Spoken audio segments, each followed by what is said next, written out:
Let's go. Hey everybody, how we all doing?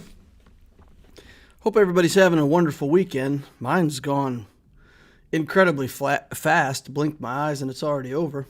And it was even an extra hour of weekend than we normally get because of daylight savings time. But yeah, this one flew by. Woo! I don't know if it happened to anybody else, but man, Monday's coming up fast. I used to have a sign a very long time ago in my office that said, "Thank God it's Monday." It made the other people I work with, they'd see the sign on the wall and they just stand there confused and too embarrassed to ask what it really meant. Oh, I've been a troublemaker for a long time, guys. All right, for anybody who's not familiar, we're going to do the this kind of chat and talk about things, whatever you guys want to talk about. Then we're going to go into the Division 9 Grand Arena on my alt account. We'll do that. Have another little intermission, talk about things, and then we'll finish up on the main account, Division 4, for people who want to see that kind of stuff. So that's the agenda. As always, typically the same agenda. We'll set a timer for that GAC so that we don't chat for too long and get right into it. Catch up on chat over here. We got a bunch of cool people. Couple names I haven't seen before, so maybe we got some new people in here. That's good. Griff's in the house. Joseph's here. Jason Kraulik. We got Merles. Beskar Bandito. Anyone else thrown off by daylight savings time? My daughter was. She was up early this morning, all confused why she was getting up early on a Sunday. It's pretty funny. Eris says, "Hello, champs." Tyler Poole. ADL, hello everyone. Payout times are all out of whack. Sleep schedule is off, but I'm here, bright-eyed and bushy-tailed. Can't wait to wake up an hour early for my class tomorrow. Nice. Every weekend flies by. I don't know. I mean, the weekends seem to have a certain meter to them. You know, you get used to your weekends, and the time goes by at a certain rate. I guess time flies when you're having fun. I must have had a little extra fun this weekend because it just went away fast. Of course, yesterday was pretty much taken up by checking out the finals, the World Championship for League of Legends. So spent some time watching that. Really not doing much but watching that. Of course, it's the last game of the season. I don't know what you'd call it, but yeah, the grand finale. So I don't know how many other people like League of Legends. I don't really play anymore, but you know, I like to watch it. So that ate up most of my Saturday. Beskar Bandito says I came for the life lessons. I didn't prepare any life lessons tonight, but we'll see how it goes. I saw a video pop up on my feed that said Lord Vader is now the best galactic legend if you pair him up with Maul. Yeah, I couldn't help but think to myself, no kidding. The most recent galactic legend is good. Huh. Crazy. I wonder why they would do that. Same thing with Kenobi. Oh my God, Kenobi, now that Kat's here, is so good. I think the next galactic legend, I'm going to go out on a limb here. I'm going to go way out on a limb. But I'm going to predict the next galactic legend, the very next one, is going to be a real dud. They're going to come out, and everybody in the game is going to be like, okay, don't go for this galactic legend. It's the worst. It's 7th out of 7. Because I think that's a good strategy for Capital Games, right? Throw people off. They won't want to spend money on the new galactic legend when it comes out. That's a strategy they might use. They might make the next one bad on purpose. Or they might make it the best character in the game so that they can sell lots of stuff and motivate people to get that character. I don't know. We'll have to see. Of course, I've said that I may be trying to hoard up materials and go for the Galactic Legends, so I'll be very disappointed if they make the next one bad. I'll make a grab for the meta and end up with the terrible Galactic Legend. That'd be sad. I get these real cynical thoughts sometimes, though, like the here's your signs stuff. If anybody likes that. Likes that kind of comedy, you know. Lord Vader is good. Really? Okay. Who would have thought? That's too funny. Kenobi Cat and Lord Vader Maul are rock, paper, scissors with each other. It should be fine. Griff says, just wait till the next GL comes out and everyone says Lord Vader and JMK are trash. Yeah, exactly. I can't believe these characters are terrible now. Danny Moffat says, finally got the executor requirements done at 5.5 million GP. Can't wait to get my hands on it. Oh man, you're gonna have fun with the executor. You're gonna have fun with that. You're gonna like it. I'm certain of it. Lord of Stone says, with that mentality in mind, is it worth it to go after an older GL like SLKR or C? Or should one just go for JMK or Lord Vader? To me, Sith Eternal and SLKR are your starter GLs. If you want to go for a Galactic Legend very quickly, they're the only two that really make sense. Because if you don't have some other stuff built in your account, the other Galactic Legends are pretty hard to reach for. If you said, well, I'm going to go the Senator build, I'm going to get gas first and then decide what to do. Gas into JMK looks real good, so just do that. Don't bother doing gas and then going back for C and then coming forward for one of the newer Galactic Legends. If you do gas, you can grab for either Lord Vader or JMK, either one, and pick that up. So, yeah, I would say if you're a new account and you're planning on doing a little bit longer path at the start, go for one of the newer Galactic Legends first, for sure. Yeah, no problem. I went for C early because it included the Troopers, and that was an early team that I wanted to build anyway, so it just kind of turned into a kind of a natural progression, but that's pretty much my whole account is the C journey. So if you want to do that, go straight into the game and build a Galactic Legend quickly. SLKR and C are your best options. But other than that, go for what's good. If you started a Lord Vader journey now and you're a newer player, by the time you get Lord Vader, he's already going to be outclassed. But if he's already, number 1 or 2 on a list of 6, even though he's going to be outclassed by 2, he's still going to be 3rd or 4th, right? So that's the idea.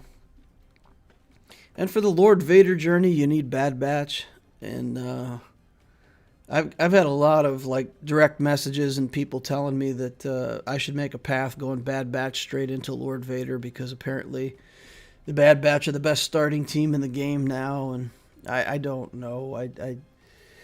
I'm reluctant to believe that a single shard character drop farm is worth dropping everything else that could be double farmed or farmed out of a shop. Especially with early teams that you can partially farm out of a shop seems like a huge advantage, but I've never started a Bad Batch account, so maybe that's the best way to go Emperor now, is to go Bad Batch into Gas Journey and then into Lord Vader. Maybe that's a path that's worth looking at some point. But I almost feel like I would need to play out that early game a little bit before I could get behind it, because I don't know how that's going to work with having single farm drops. It'll work fine. I think those characters will be good enough at gear 11, but you got to get to 7 stars to get to relic level, and I feel like there would be a period of time where you just held back from relicking your initial team and your best characters, waiting on the stars. All right, let's check out more chat over here. I have a similar plan to you, DL. I just ticked over 5 million, have 3 GLs and going for Executor, and then the next new GL to be meta for once. Yeah, Net Gale, that's a good plan. You have 3 GLs and you just hit 5 million? That's salty, man. That's some pretty tight GP control if you have 3 Galactic Legends at 5 million. Or at least a lot better fleet control than I did. If it's Galactic Legend Jabba, then it'll be awesome by default. I don't... What would Galactic Legend Jabba do? Would he be the biggest biggest support character in the game. Like how's he gonna fight? Is he gonna be a tank? He didn't tank very well when Leia put that chain around his neck. Spoiler, sorry guys, but yeah, he didn't do such a great job of tanking either. What kind of character would he be? He's not an attacker. He's not a tank. He's not a healer. He's a support. What is he? What would Galactic Legend Jabba even be? He'd sit on people, pull a lever, open up a Rancor pit. He sends the entire, one character at a time, go to the Rancor raid. It's like a little sub game. It stops in the middle. You go into the Rancor raid.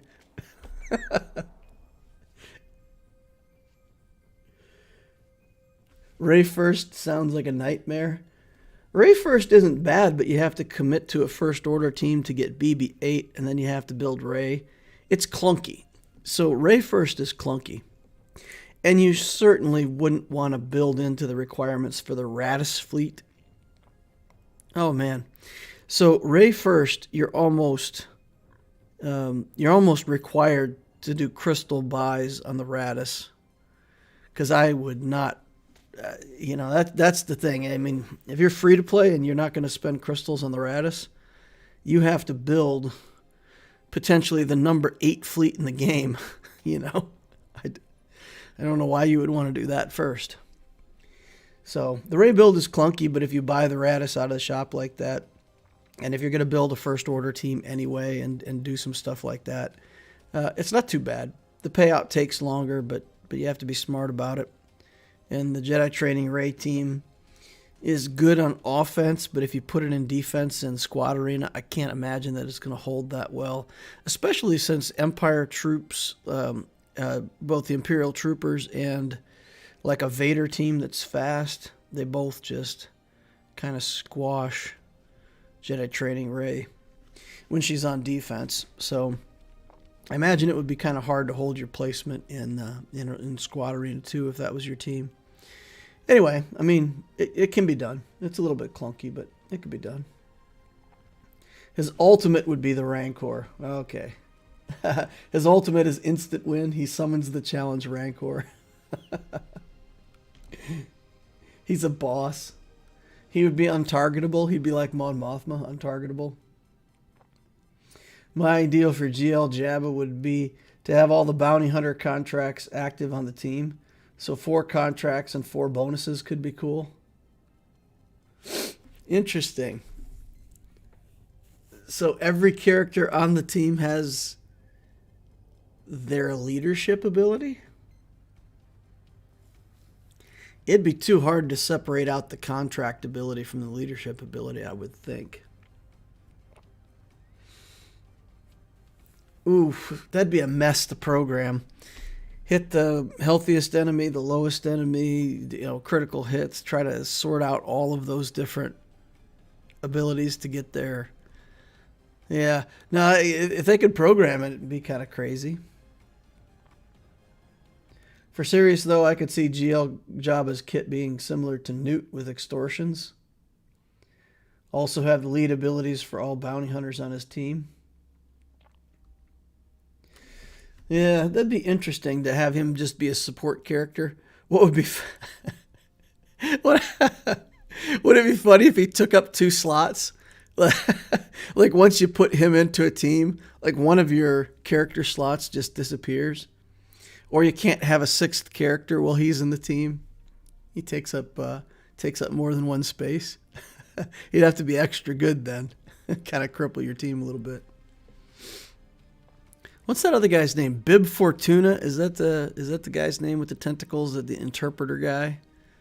Maybe he could have him show up in the 6th character slot and do something cool. Yeah.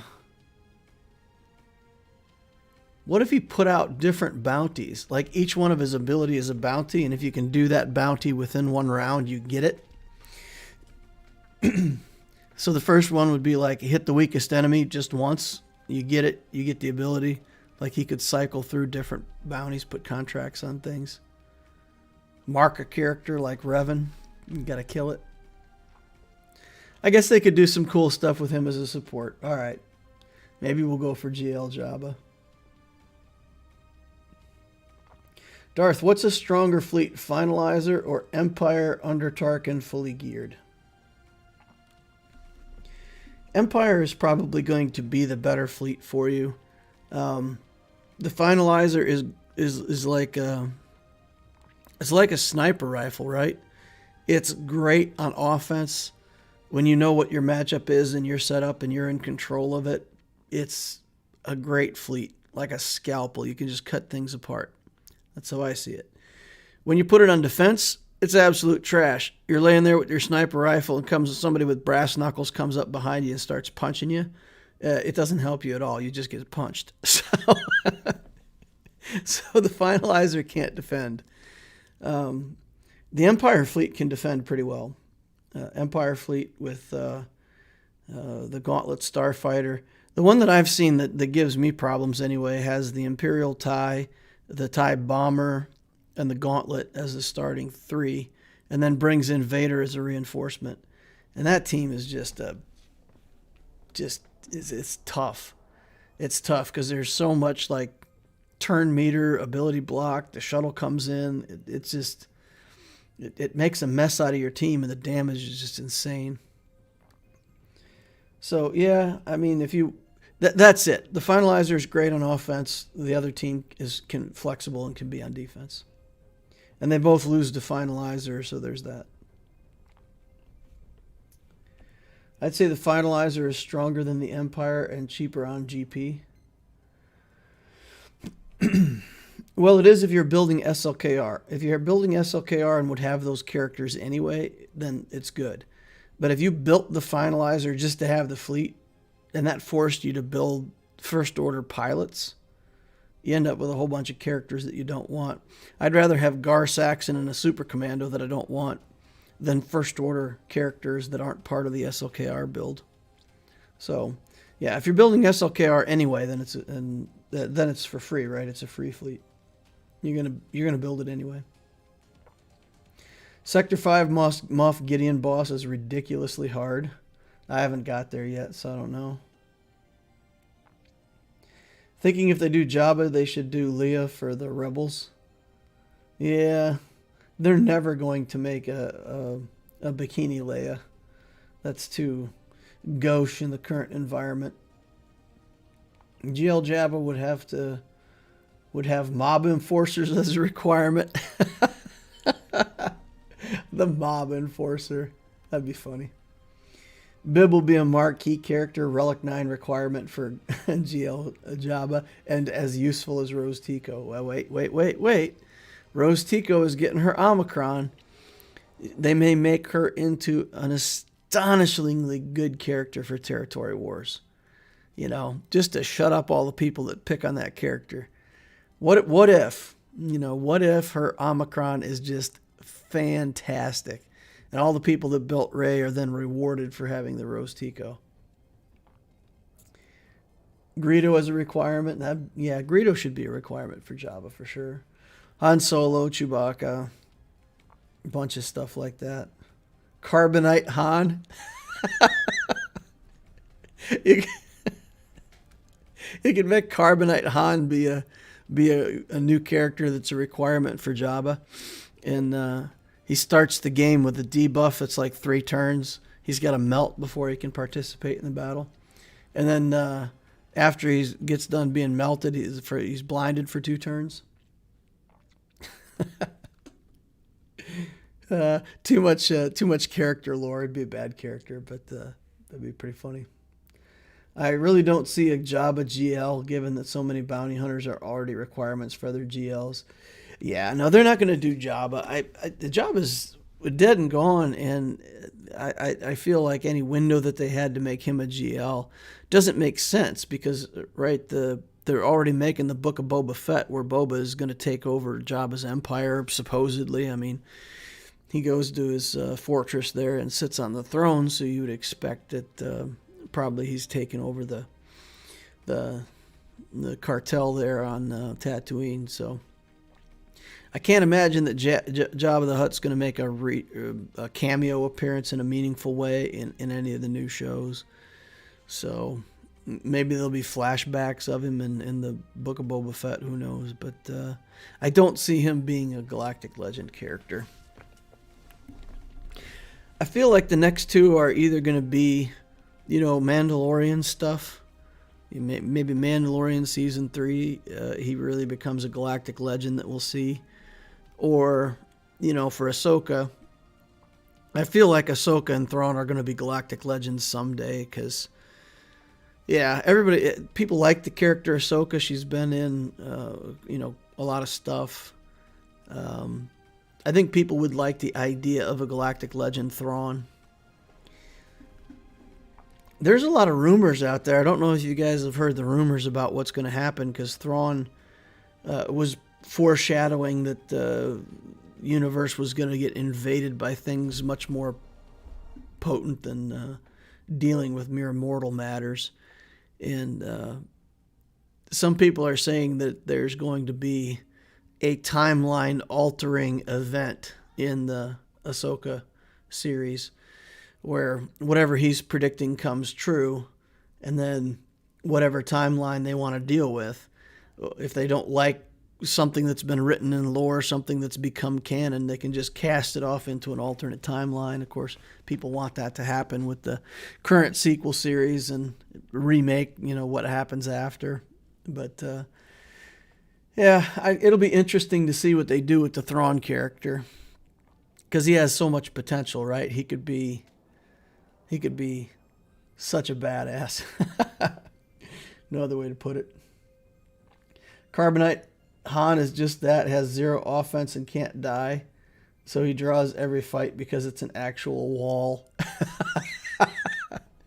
It's an automatic draw.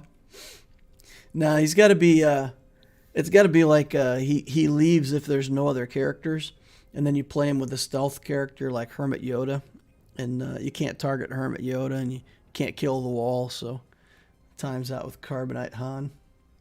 That'd be pretty funny.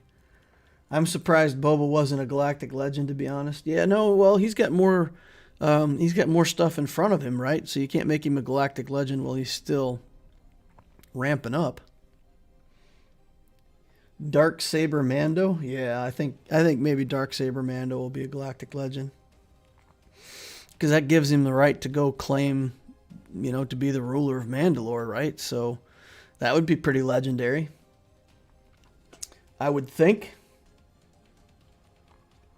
What light side ship do you think will be the rival for Executor? I'm thinking maybe clones, because they've still got stuff that they can do with Bad Batch. They can make a ship for Bad Batch and stuff like that. So, potentially a couple more clone ships in the game, and then make the new fleet some kind of clone ship. I don't know. I don't know of a named ship that would make sense, but I'm sure there's a named capital ship that dropped all of those carriers off on Geonosis when they were fighting that war. I mean, the clones didn't get there and just by teleporting, so I'm sure there's a named capital ship somewhere for carrying clones. That seems most logical because then you could leave the Jedi Galactic Republic stuff with the Negotiator. You wouldn't completely lose the Negotiator fleet.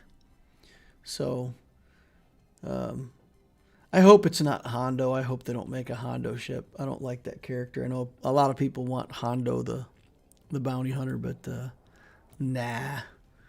Negative. Thumbs down.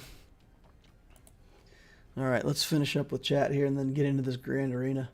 Ahsoka and Thrawn GLs make sense. Curious how or what the Book of Boba and Mando Season 3 yield in terms of potential GL characters. Yeah, Griff, I agree with that. I think that's what makes sense, that there would be like a Darksaber Mando Galactic Legend at this point. How soon is the expected release of the next GLs? February next year. I mean, I'm just guessing, right? But they said that they weren't going to necessarily release Galactic Legends on a certain cycle. I feel like with what they've got out there now, there's going to be a little bit of a cooling off period. And then I figure January, February next year, they'll probably announce the next Galactic Legend. They'll probably make it like 3 a year. So if they do one like January, February, another one in like May, and then they can get a third Galactic Legend in toward the end of the year. So I think 2 or 3 a year is probably as many as they can afford to put in the game without driving more people away. Because if they introduced 4 Galactic Legends a year, you can really, without spending a lot of money, you can reasonably build 2 GLs in a year if you've already got a developed account. So 3 would be a challenge. 2 would be maybe too easy. So if it was my game to build, I would do like 3 a year. Would it have to be light side to rival the Executor? What about a Dreadnought from Episode 9? I feel like it would have to be light side. They've shown that they're willing to swap back and forth between light side and dark side. 3 of each GL. I figure the next meta fleet, the next big fleet's got to be light side. Balance it out. Yeah, I'm convinced of it. It seems like the right thing to do. Not Hondo, are you sure? I could see a Mando capital ship of some sort. Ooh, that's interesting. So maybe in the new season, if there's a capital ship somewhere in the Mandalorian that would make sense to build. Interesting. If it's not light side, we revolt. Light side is the best side. Okay, wait a second here. How do I ban Griff from the chat for being too much of a goody two-shoes? I'm just kidding. I would never do that. But spouting his good side, good guy propaganda on a Sith channel. What's going on? All right, well, let's take a look at the GAC over here. And we're going to try to Dexter Morgan our way through this. If anybody doesn't know who Dexter Morgan is, and you have access to watch the old episodes of Dexter, I suggest you check it out. Showtime is rebooting Dexter, and they've come out with a new season. And I'm stoked. The first episode came out, and they reintroduced the character, and I don't know. I liked it. It was kind of a grim, bitter, dark, weird kind of show, but really a lot of philosophical stuff in it. Really makes you think. Okay, Baze Malbus and Chirrut, so we can't complete that one. So we just got squad, fleet, and clearing territories. Nothing to see here. Moving on.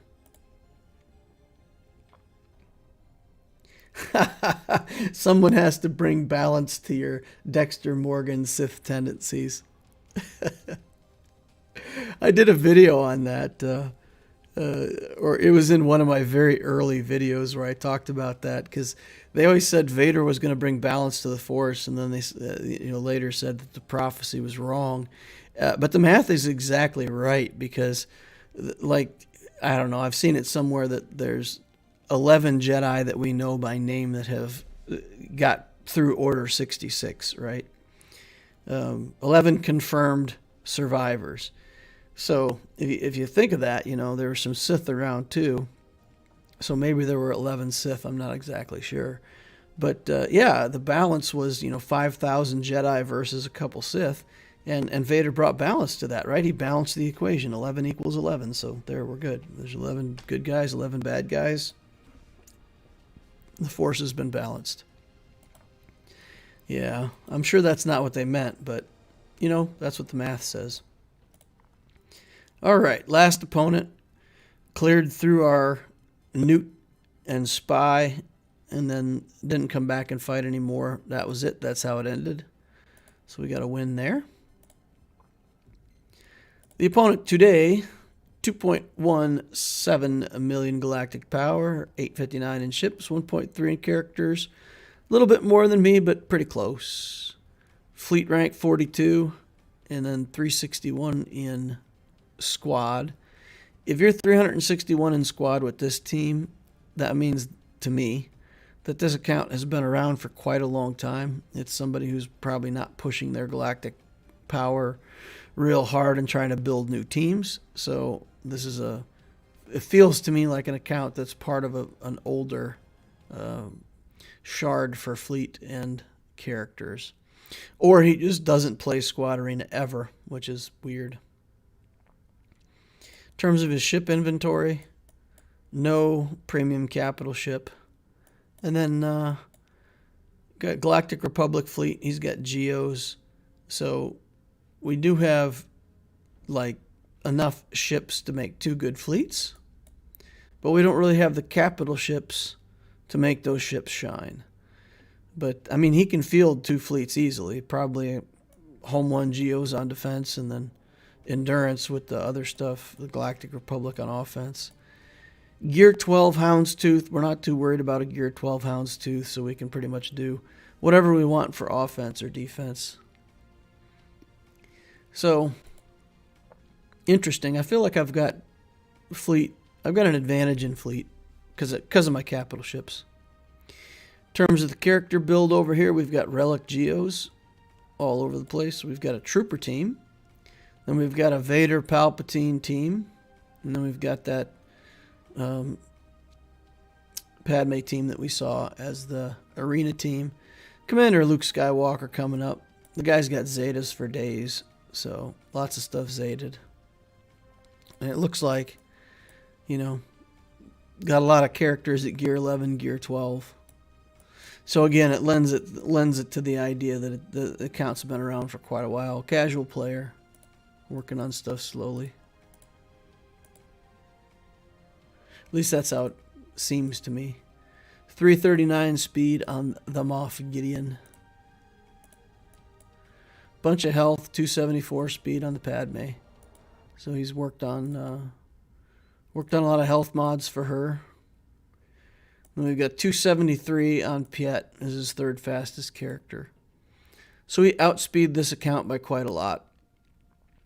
There is a risk that if he puts several of his best teams on defense, especially if he puts the Padme team on defense and the Geos, it could be a bit of a challenge. But you guys were asking about putting my Sith Eternal on defense. So I thought, what the heck? We'll just do that this game. We'll put the Sith Eternal right here on defense and see what that does. So there he is. He's just being a big boss on this sector. I figure that the opponent will clear these 2 teams. And then I don't know. I don't know if he gets fleet or not. So we may hold this to a one-zone battle here. All right, let's see what he put on defense. We got the Padme team here. What's the potency like on his Anakin? 62%. So this looks like something that we could use Enfys Nest on. Then he's got a little team here, no problem to beat. Phoenix over here. And then a Bounty Hunter team. Okay. So Padme is looking like the only thing that we have to really pay too much attention to, right?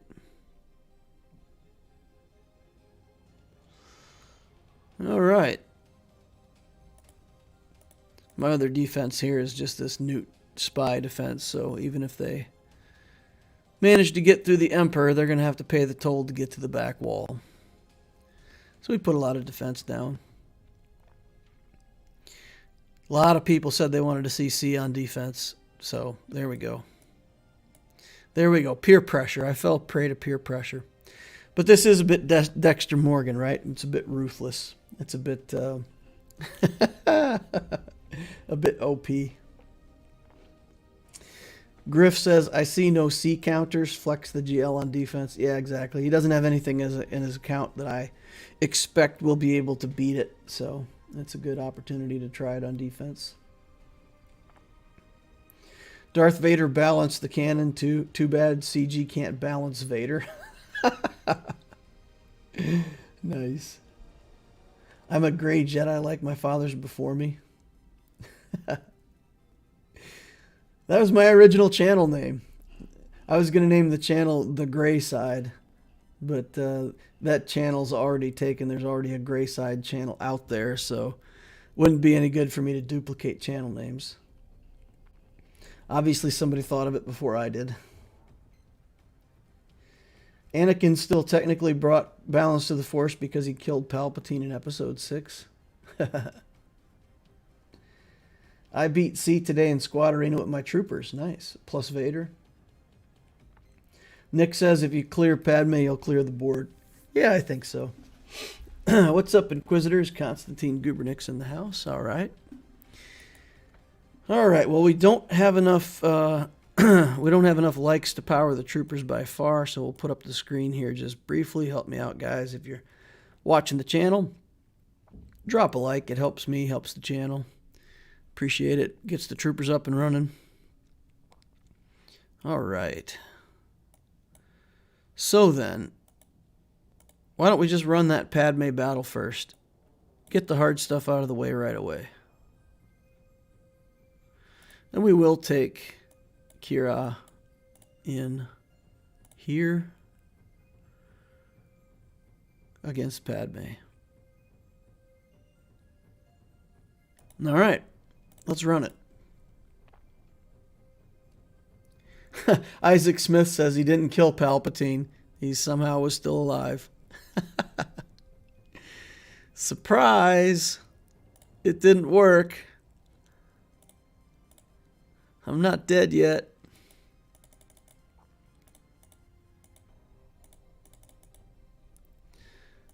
All right. I have had problems with this targeting mechanism lately. I don't know why it won't just stay on the target that I set it on. I'll have to do it manually.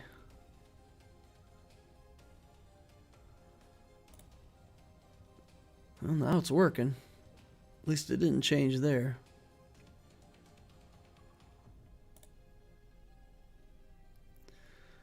Okay. Get this Anakin taken care of here. No foresight, so we can hit him with the bigger damage. Uh-oh. That's no good. Luckily he didn't hit back with the big hit. I thought he was lined up with the big hit and we failed to kill him, and I felt like that was going to go badly. We're not getting our protection back. This is weird. There, we got it that time, but not much. Huh. I feel like something's not right here.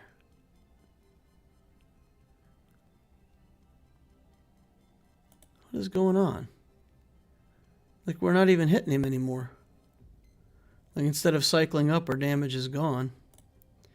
And I understand the no crit thing, but still, that's not acceptable.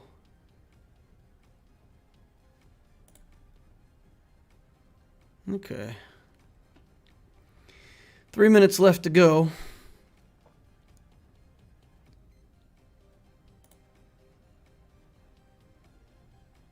All right.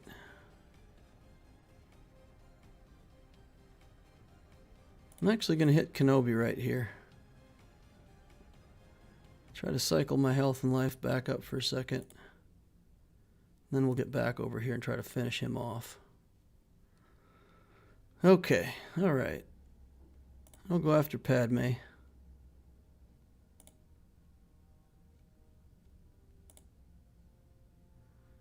I'll go after Padme again. I'll go after Kenobi.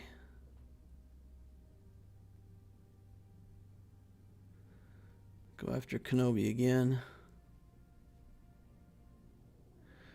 Ooh, that was close.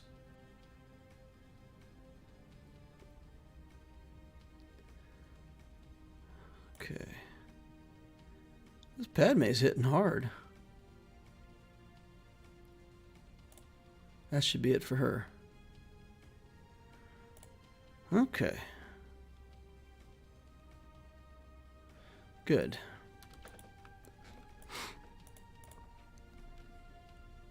Feel like I had to work for that one.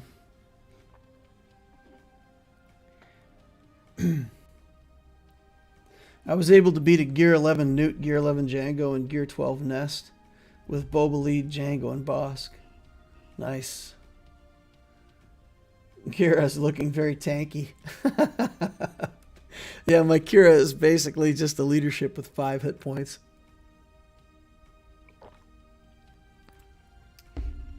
When you target someone, if you click again, it unselects the target and lets Nest forgo whoever she wants.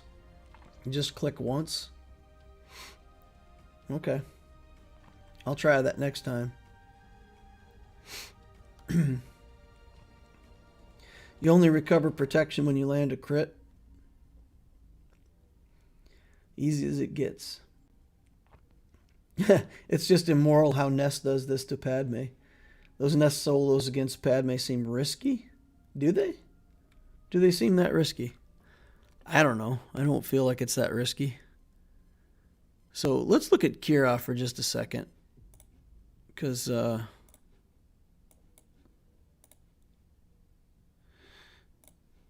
you gain protection back when you get a critical hit, right? That's how this works.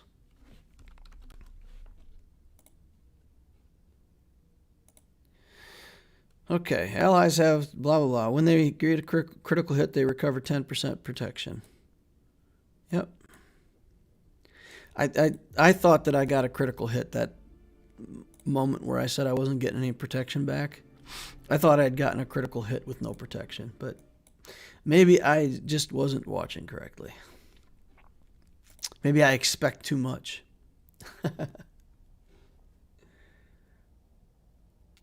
I do love the counter, though. I learned it from watching you and then taught my guild for Territory War the other day. Yeah, the Kira is a big thing. A lot of people want to do a tenacity lead with Nest against Padme.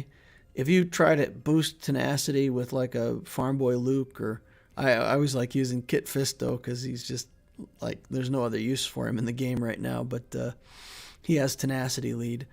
But if you do tenacity lead, you lose the extra offense and you lose the ability to regain that protection.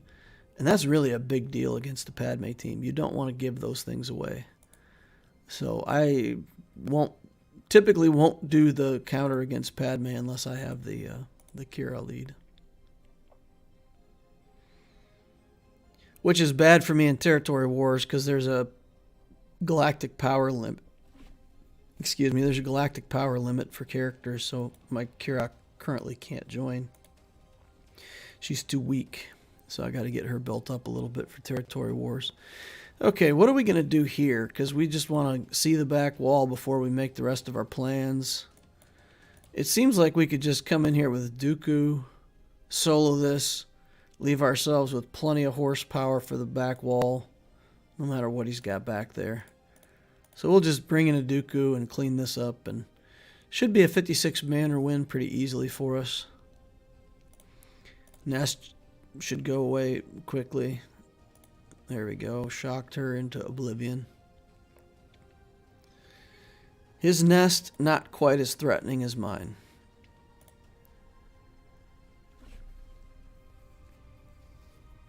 You could level up your Kira just enough to get Territory War. Yeah, exactly.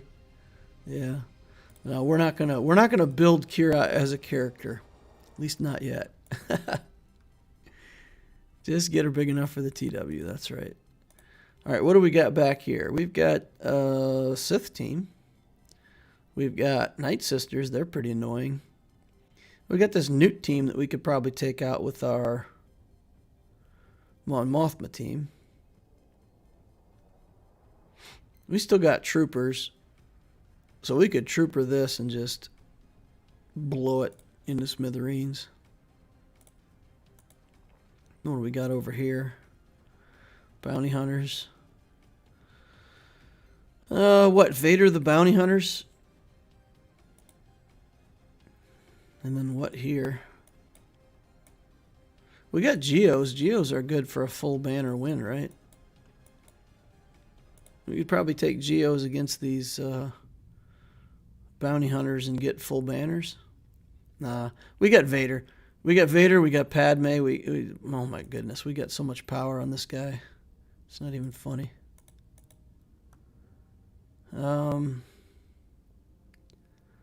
Let's see. Let's just do the little Mon Mothma team against these guys. We'll sort through some of the easier teams and then see what's left over and figure out where we want to put the big boys.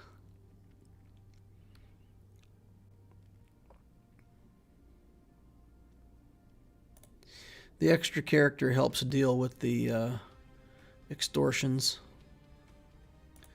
And with Mon Mothma, when you remove the extortion, it still counts as you taking an action. So when we remove this, everybody else is going to assist. So we still kind of get our turn anyway, which is nice. Alright, let's just start regaining some health and protection over here. Extorted again. Nute's at it again. Alright, let's throw a grenade at people. Not people, robots. He doesn't count as a people, does he? Nute? Nute's not a person. He's an alien. Being? Get these beings out of here? That just sounds weird. Sounds like a movie I saw one time with these aliens on a spaceship. Alright. Is that everybody? Yeah, that should be 54 banners there.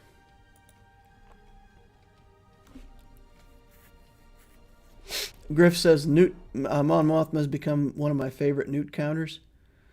Old DACA lead is weird. Old DACA lead's not that weird. Old DACA lead's just defense and stuff, right? I mean, Asajj is probably better for the lead here than DACA would be. But, yeah. I mean, if it was DACA and 2 other Night Sisters, it would make more sense. But with another good leadership not in the lead, right? Because this gives them speed and all kinds of stuff. So, yep, DACA lead's weird. If you build these 3 characters, you would put Asajj in the lead, I would think. All right. What do we got to deal with that? Jedi, maybe? How about Geos? Storm the Night Sisters with the Geos. Sure, why not? We still got Padme, Troopers, and Vader, so... Old DACA lead is for longer matches. I can agree to that, but not when you're gear 10. You know, gear 10 isn't going to get you a very long match. I suppose if the opponent just runs out of teams and doesn't have like other teams to keep fighting you with, then maybe it's legit. Alright, let's get that zombie out of here.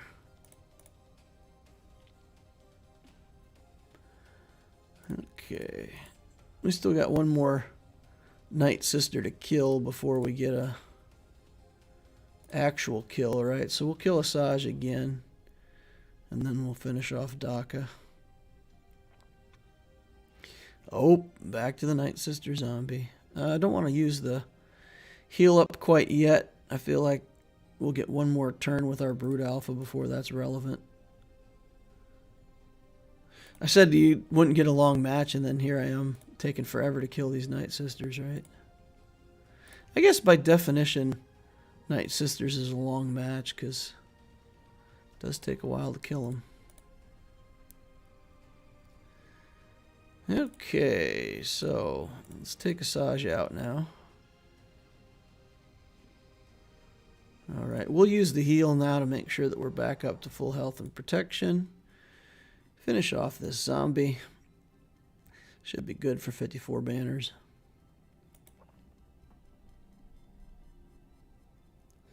I found a use for my 6-star Gear 8 gas in 3v3.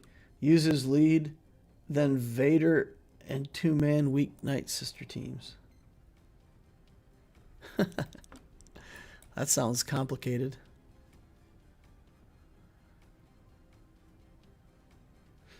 Okay. But I suppose if you got a Gear 8 gas, finding a use for him is a good thing. So we got Troopers, Padme, and Vader. So we're just going to do troopers back here. We'll do Padme and Vader up front. Finish this off. How we doing on likes? We're not doing well on likes, boys. Technically, the troopers are fail, so we got to wait. We got to wait just a little bit to see if we can please get some more of this stuff. So we got to go fight other fights first. All right. Let's do the Padme team here. Bam. Sean Gibbons says, "Evening, Darth. It's Servo, not Crow T." Nice. Big fan of MST3K. What's better, MST3K or Dexter? I don't know. I'd have to go with MST3K, I think. I like some Dexter, but MST3K is classic. Good stuff. I suppose for most of the people watching, that's like ancient history. It's like watching historical television or something. Robot roll call. You know, if you think about it, all of these reaction videos that people do now, they play something on stream and they react to it. MST3K was the original reaction video, wasn't it? If you think about it, it's literally like watch bad movies and make a reaction video to it. All right, let's see. We got some troopers here. Let's stick them in battle. How many likes is a good amount? 50. 50 is ideal. 50 likes while we're on stream. Once we're off stream, I mean, like, 300 likes is good. All right, who dies first? Dooku. Get out of here. No counterattacks for you, son. All right, and then we'll hit this Darth Maul.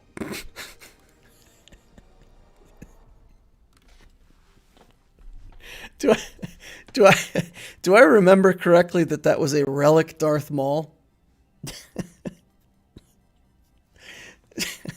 Piet just went nuclear on him. Do you guys see that? It's like 80,000 damage basic attack. Oh man. Oh, Dooku was the relic. Okay, Dooku was the relic. I thought I remembered it being Maul as the relic. It just it seems funny for Piet to just poof him like that. I was laughing for nothing. All right, Vader. Don't need anybody else, right? Vader's enough for this? I feel like it. I feel like Vader won't even lose any banners to these Phoenix.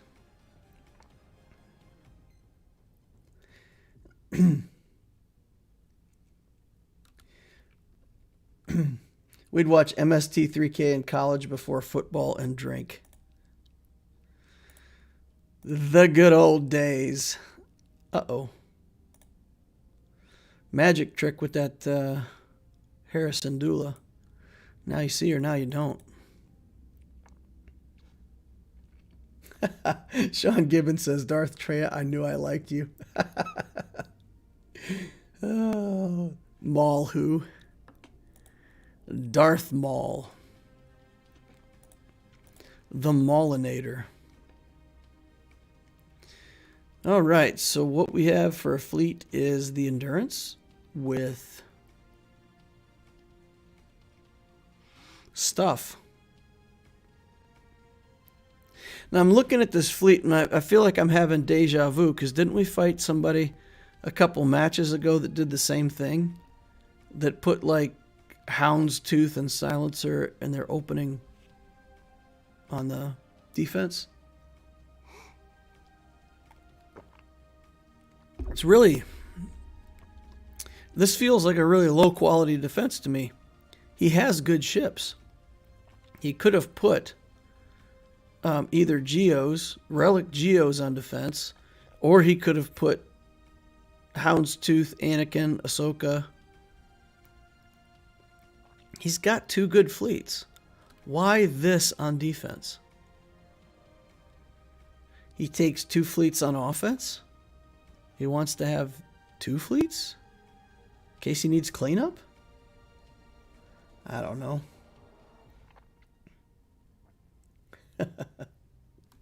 Darth Treya says, Darth Maul says, I feel like half a man. Nice. Griff says, gas is good and continues to be good. Never bad choice. A smart player wastes 1 fleet on offense and cleans up with their good fleet, then leaves trash on defense.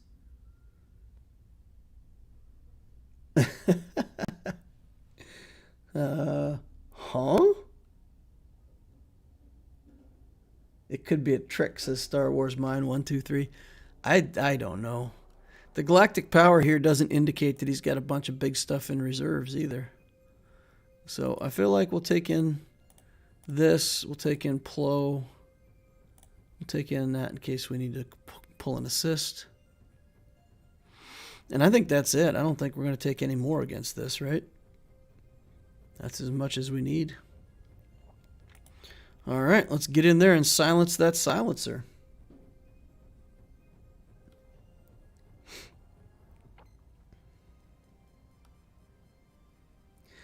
Area 501st is checking in. I can only stay for a few minutes, but dropping in to watch fleet and utilize my lightsaber. That's cool, man. Thanks. Okay, let's kill the silencer. It's easy kill. I think maybe we should have done that on the Hound's Tooth and just blasted him, but that's all right. We'll get rid of that breach in case it's relevant later. And we'll hit him. We'll stun him just for fun. Because we can. Take away a turn from him. Alright, now we get the buzz droids going. Life is better with buzz droids. Alright, now we've got Slave 1 to deal with. You know what? I think we're just going to pull all the buffs off. Target this guy. Take him out. And kill the Hound's Tooth. And then all the rest of this should just be academic. Alright. 61 banners. And there we go. Full clear. 1822. It's pretty good. And got our Galactic Legend here posted on defense. Being very threatening. He's doing the whole Gandalf bit with his staff. Shouting, "You shall not pass." Let's see if the opponent can get by him. We saw Padme on defense. He's got Geos on offense, Vader. So he's got some good offense left. Geos are actually a counter to C. So if he's smart, he can go in there with Vader, clear out the other 2 characters, and then come back in with Geos. And he can probably can actually kill the C if he's really clever about using his Geos, because he's got relic Geos. So Area 501st is out. See you next stream. Nice.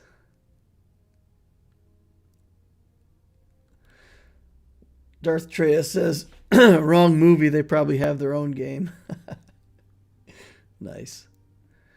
All right. Well, I have to take a small intermission because unfortunately the restroom calls. So I'm going to have to put up this lightsaber screen for a second and ditch you guys for just a moment, and then I'll be right back.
All right, we're back. Ah, man. Emergency. Emergency measures. Whew. Okay. Sunday is laundry day. Marinating some meat for burritos. Waiting on the Titan Rams game. Bleach is ready to hit the hay. All right, well let's talk about account reviews. Maybe we could pop in and do a couple quick checks on people's stuff. Let me see if I can get that pulled up here. Just take me a second, if I can find it. Okay. There we go.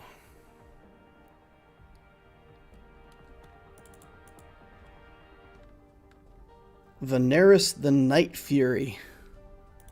Does anybody know Vanaris the Night Fury?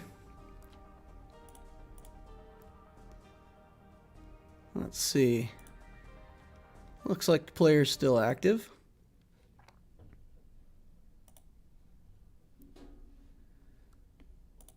Drop a quick message over in the chat here. Let them know that we're looking at the account.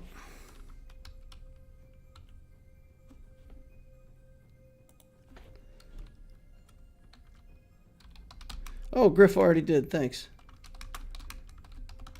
So I'm typing over the top of Griff. Thanks, Griff. Really appreciate that. Very cool. All right, so let's take a look at this player's stuff. 3.4 million galactic power, 1.5 in ships, 1.9 in... That's a lot of ships. 1.5 in ships for 1.9 in characters. That's a lot. Okay. So when he applied for the account review, he was going for SLKR, so he's already got that. And we'll take a look at... He didn't really ask for any other stuff. He just said what he was working on. Would appreciate any help with gear and relic farming tips. Okay. Well, we've got a video on relic farming. 5 easy steps to gear 13 and relic your characters. Talks about how to use your farming to best optimize the relic materials that you get while farming for other gear. Talks a lot about getting the stuff farmed for the actual gear 13 pieces and then making relics out of your characters. So I, of course, would recommend that video as the best way to get tips on how to gear and relic characters. In terms of fleet, we've got a bunch of Galactic Republic stuff. We got the First Order stuff. So, Xanadu Blood, First Order tie. So it looks like he may be starting to prepare for the Executor. Maybe. Relic Cad Bane, or he's going for Galactic Legend Kenobi, one or the other. Alright, Negotiator 7 stars. Malevolence at 6 stars. Finalizer 5 stars. And Geos in here for the Malevolence are kind of lightweights. Pilotless ships, First Order stuff. So he's definitely got 4 fleets, right? We've got First Order, we've got Galactic Republic, we've got the Malevolence fleet, and then we've got plenty of stuff left over to make a Geo fleet or a Rebel fleet or something as the 4th fleet. Okay. For the ships that you've worked on and finished, I think it's pretty smart what you're building. For the Geos, you've already invested enough into these ships that you're carrying a lot of galactic power here. Finishing out this Geo to like gear 11 or 12 is only going to give you like another 10,000 galactic power here, but it's going to make your ship much, much better. So if you're not building the Executor, work on the Geo ships. if you are building the Executor, then, you know, you won't need that Geo fleet. Griff says I'm too fast for you. I ran mod score 2. Overall, it looks okay. Top 80 mod score of 3.58. That's all right. We've already established that already at 3.5 to 4 is considered pretty good by the people that actually make the Omega bot. So yeah, 3.5 is a pretty good score. Yep, 3.6. Okay, so here we have the SLKR build, and he's also got General Skywalker. Nice. So a bunch of stuff basically we've got those two builds. We've got Jedi Knight Revan. I don't see a Darth Revan or Malak yet. There's the Cad Bane. Parked at Relic 0, Magna Guard. Okay, so Magna Guard and Cad Bane are characters for the General Kenobi build. So I'm guessing that he came out of the gas build, got his SLKR done, and now he's headed toward Galactic Legend Kenobi. I hear that's good. That's what I'm going on my second Galactic Legend on my Loquitur account, so I approve of that journey. Makes perfect sense. All right, we'll take a look at mods here real quick. Where's Hux?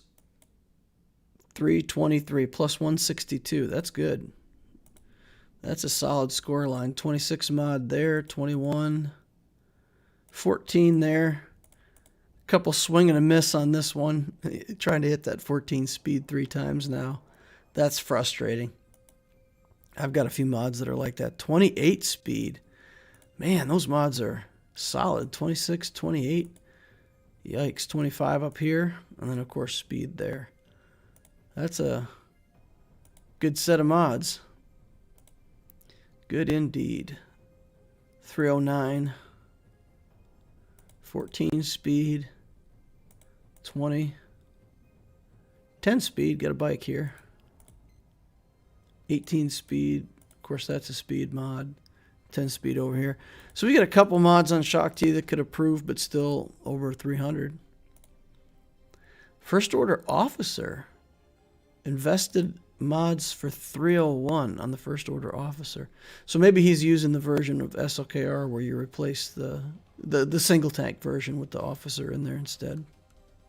Grandmaster Yoda. Speed set. Huh. I suppose you can have a speed set on Yoda. 286. If I did a speed set, I would probably do an offense mod up here. Maybe. Offense there. Some speed, tenacity.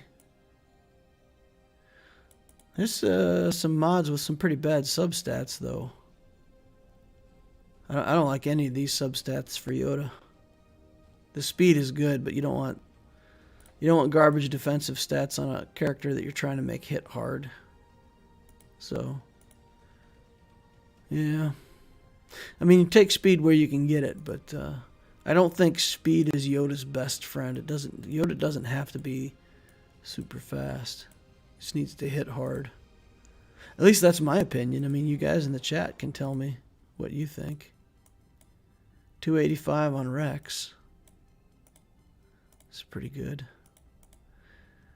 I tell you, a fast Rex is no joke.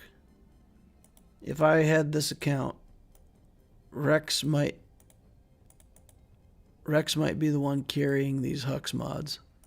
I know you want Hux fast for your SLKR team, but if you use these mods on Rex and made him like 305 speed, then his acting speed with gas is like 440 or something like that. It goes crazy. And once he's that fast, it's hard for any non-GL character to go first. And being able to use this form-up ability first and get all your other guys going is pretty crazy good. And again, chat, I mean, you can participate. Speed Grandmaster Yoda is my favorite. GMY 300 plus, and he does work. Oh, okay, Griff. So you like a fast Yoda, huh? Okay. Rex could steal First Order officers mods. Yeah, well, I don't know though, because First Order officer is at plus, what's he at? Plus 136. And I think Rex is already close to that, right? Plus 125. Yeah, so maybe he could steal those mods.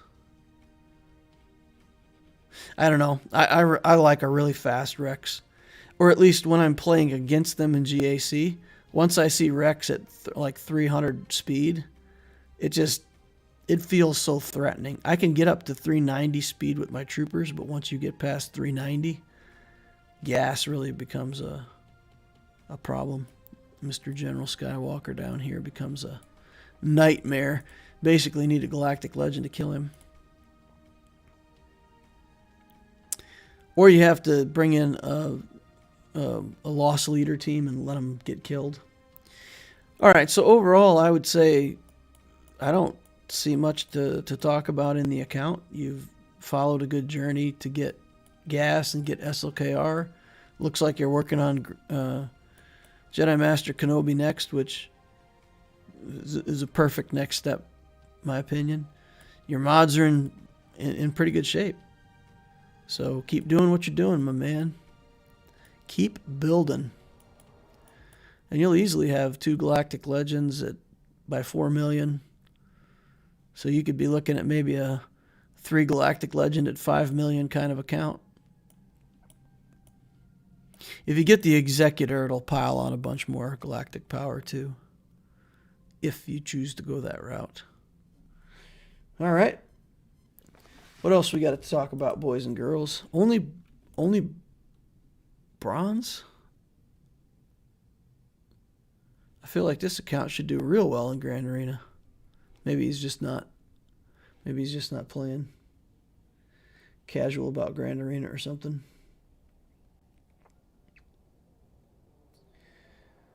Okay, let's see. There's a account called Joker that's up for review. Let's take a look at Joker. See if that looks like a current active player. Yes, it does.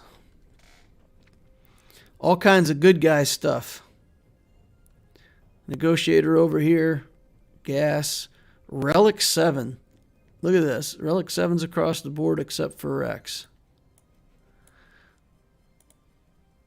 I assume that you leave Rex at Relic 5 because there's some trick for the Chaotic Mundi mission where he gets worse for the mission if you put too many Relic levels on him or something. Is that the case, or am I misremembering that? But anyway, full team of gas stuff here. Interesting. Kyber combatant, so he's good in Grand Arena. 860 in characters, 1.1 or 870 in chips, and 1.1 million in characters. 2 million. All right. Interesting stuff. 2 million on the total for the account. A lot of Galactic Republic Fleet, Relic Hound's Tooth. Geos backing that up. Oh, man. That is some solid fleet. 6-star negotiator here. Running the Geos under Tarkin, I imagine. No. Look at this Tarkin. He's sad. He's gear nothing with no mods. Okay. Maybe using the Geos under Home 1 then. They work really well under Home 1. All the assists that they get from themselves plus the assists from Home 1. I would think that might be what he's doing. So he's got 2 really strong fleets at 2 million. Character-wise, Gas Journey, Padme, General Kenobi built up. He's got the clones working. He's got the bots from the Gas Journey. Bunch of Gear 12 stuff. All right. Definitely looks like he is a senator.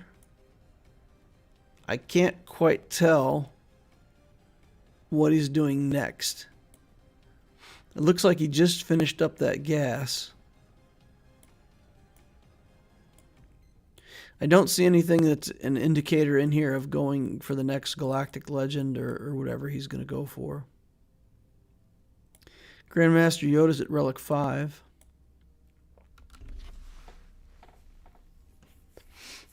So this is the kind of account, exactly the kind of account we talked about earlier in the stream, right? If he wanted to build Bad Batch and go for Lord Vader, that would be fine. If he wanted to go for General Kenobi for here, that would be fine. This account is in good shape. It's got a great base arena team already with Skywalker. Bunch of different teams for Grand Arena. Grievous, Padme, Gas, clones, Ewoks. Tons of stuff.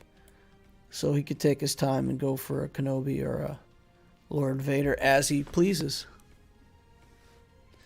So there's not really much in the account where he was asking for advice. He just said he was going for gas in the negotiator. Take a look at mods real quick. Oh, okay. Oresta Pami says it's my account. I am Joker. I started C, but then changed my mind after a very short time for Kenobi. All right. All right, nice.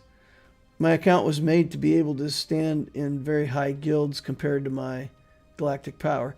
Perfect. You've done a great job with that. Yeah. Because you got a couple really good... You got the Padme team for Rancor Phase 1. You've got the Gas team for... Or even a Shaak Ti Clones team. Probably is even better for Phase 2 or something. So yeah. Yep. Good stuff for getting a great guild. How good of a guild are you in? What kind of galactic power guild did you get into, my friend? All right, here's that Rex I was talking about, guys. Look at this, 305 Rex. That's what I was talking about. That's terrifying. That is absolutely terrifying. For me, at least.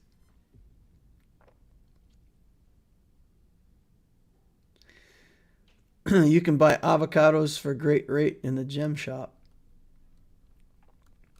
Okay, so you're planning to buy the arrow magnifiers if you can't get them.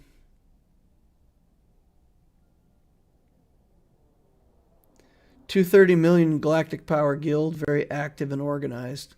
That's good. That's nice. If you got into a guild that's active and organized at that galactic power, that's excellent. For a 2 million account, that's really nice. 302 speed on Padme with no speed mods. Check this out. Health everywhere. 17 speed. 19 speed. 21 speed. Tons of good stats here. Look at this. Potency, crit chance, offense, health. That is a rock solid mod right there. I can see why he continued to slice it even after 32 speed, because some really good substats. Nice. That looks good. Where's Shaak Ti at? 291. That's good.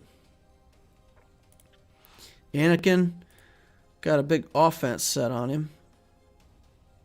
And crit chance? Okay. 278 speed, crit damage, bunch of potency. Interesting. So what did you end up doing here? Potency on the cross. Interesting. Protection there. Crit damage there. And speed. So I know some people now have gone to modding him with a lot more protection and making him kind of crazy hard to deal with as a defensive team. But you got him pretty much just straight out offense, just hitting like a freight train. That seems fine to me. I don't find anything wrong with that. Arc Trooper should be another good offensive character. 271 speed, bunch of crit damage, and 97-92 on his attack. That's good. Offense there. Okay.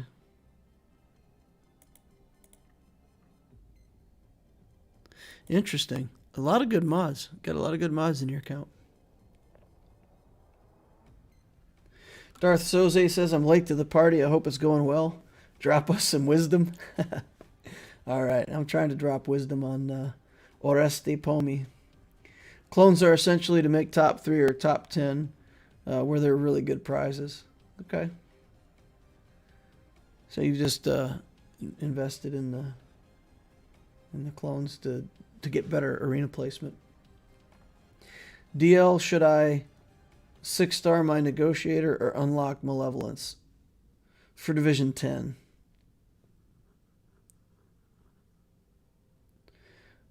All I did is because I've been following you for 8 months. For trade top 3 or top 10. Oh, so you worked on this account based on some of the stuff in my channel then. That's very cool. Yeah, no, the account looks good. It's definitely a good what I would call the Senator account. And you're right at the point where you can build that next galactic legend. And 2 million galactic power is good control.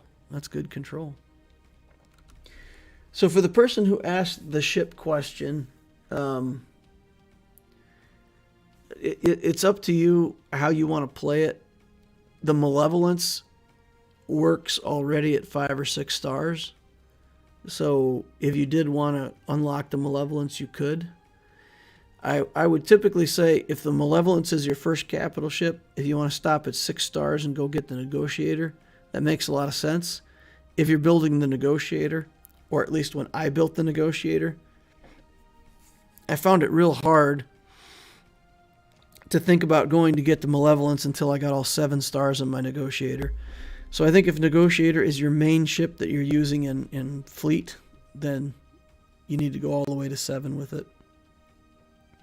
If you're doing malevolence, you can stop at 6 stars, go back, get the negotiator unlocked, and then come back and finish whichever one you choose. All right, well, I don't know what else there is to say for you, Mr. Orestipame. Looks like you're doing a good job with your account. Got a good build, got good ships. Got it under control, my friend. Any other questions you have for me? Anything else we could help you with on the channel? Questions or comments? You Watt says, Matt, gas below 2 million is really good. It is. It is. When I saw this team of full relics here and then clicked stats and saw 2 million, that's the first thing I thought. That team at 2 million is rock solid. Yeah, that's good stuff. Good stuff indeed. All right, well, let's go take a look at the main account. See if we can get some Grand Arena going on over here. Clear the chat real quick.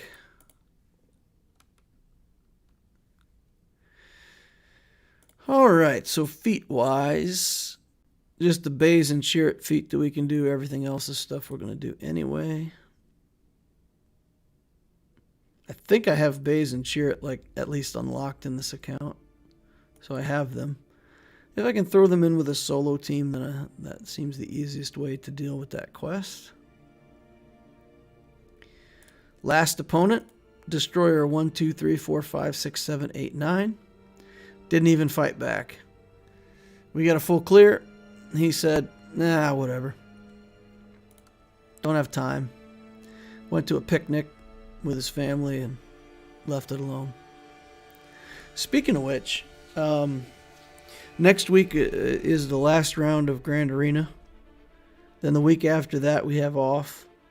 And then assuming that they keep the normal schedule, the first week of 5v5 would be the week of Thanksgiving, I believe. Let me just check the calendar real quick. Yeah, so potentially 7th through the 13th last week, week of the 15th, no Grand Arena. And then week of the 22nd would be the first week of 5v5. I may have an opportunity to travel with my family and actually go somewhere for the first time in a couple years, so probably going to be gone that week and miss that first round of 5v5 Grand Arena. But I'll still get in and play. I'll play while I'm on vacation, but I don't think I can cart along all my streaming equipment or anything and and do the streams like I normally do. So we may have a week off. Just so you all know. All right, so I got to click on this guy's name. We got to scout him first. Do you need to be a Patreon supporter for count reviews? No, Danny, you don't need to be, but right now the list is so long that I'm reviewing people that applied back in May. So it's really, we are really a long way away from the current end of the list.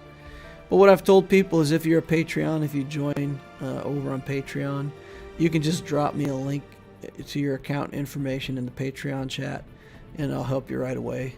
Because that's one of the services that I say that I offer to people who join Patreon. So it's true. If you want me to look at your stuff, that's a way to get moved to the top of the list. Griff says, enjoy the holiday. Man, if everything works out, we're going to get to go with one of my friends, a guy that I've known for 25 years, and his family.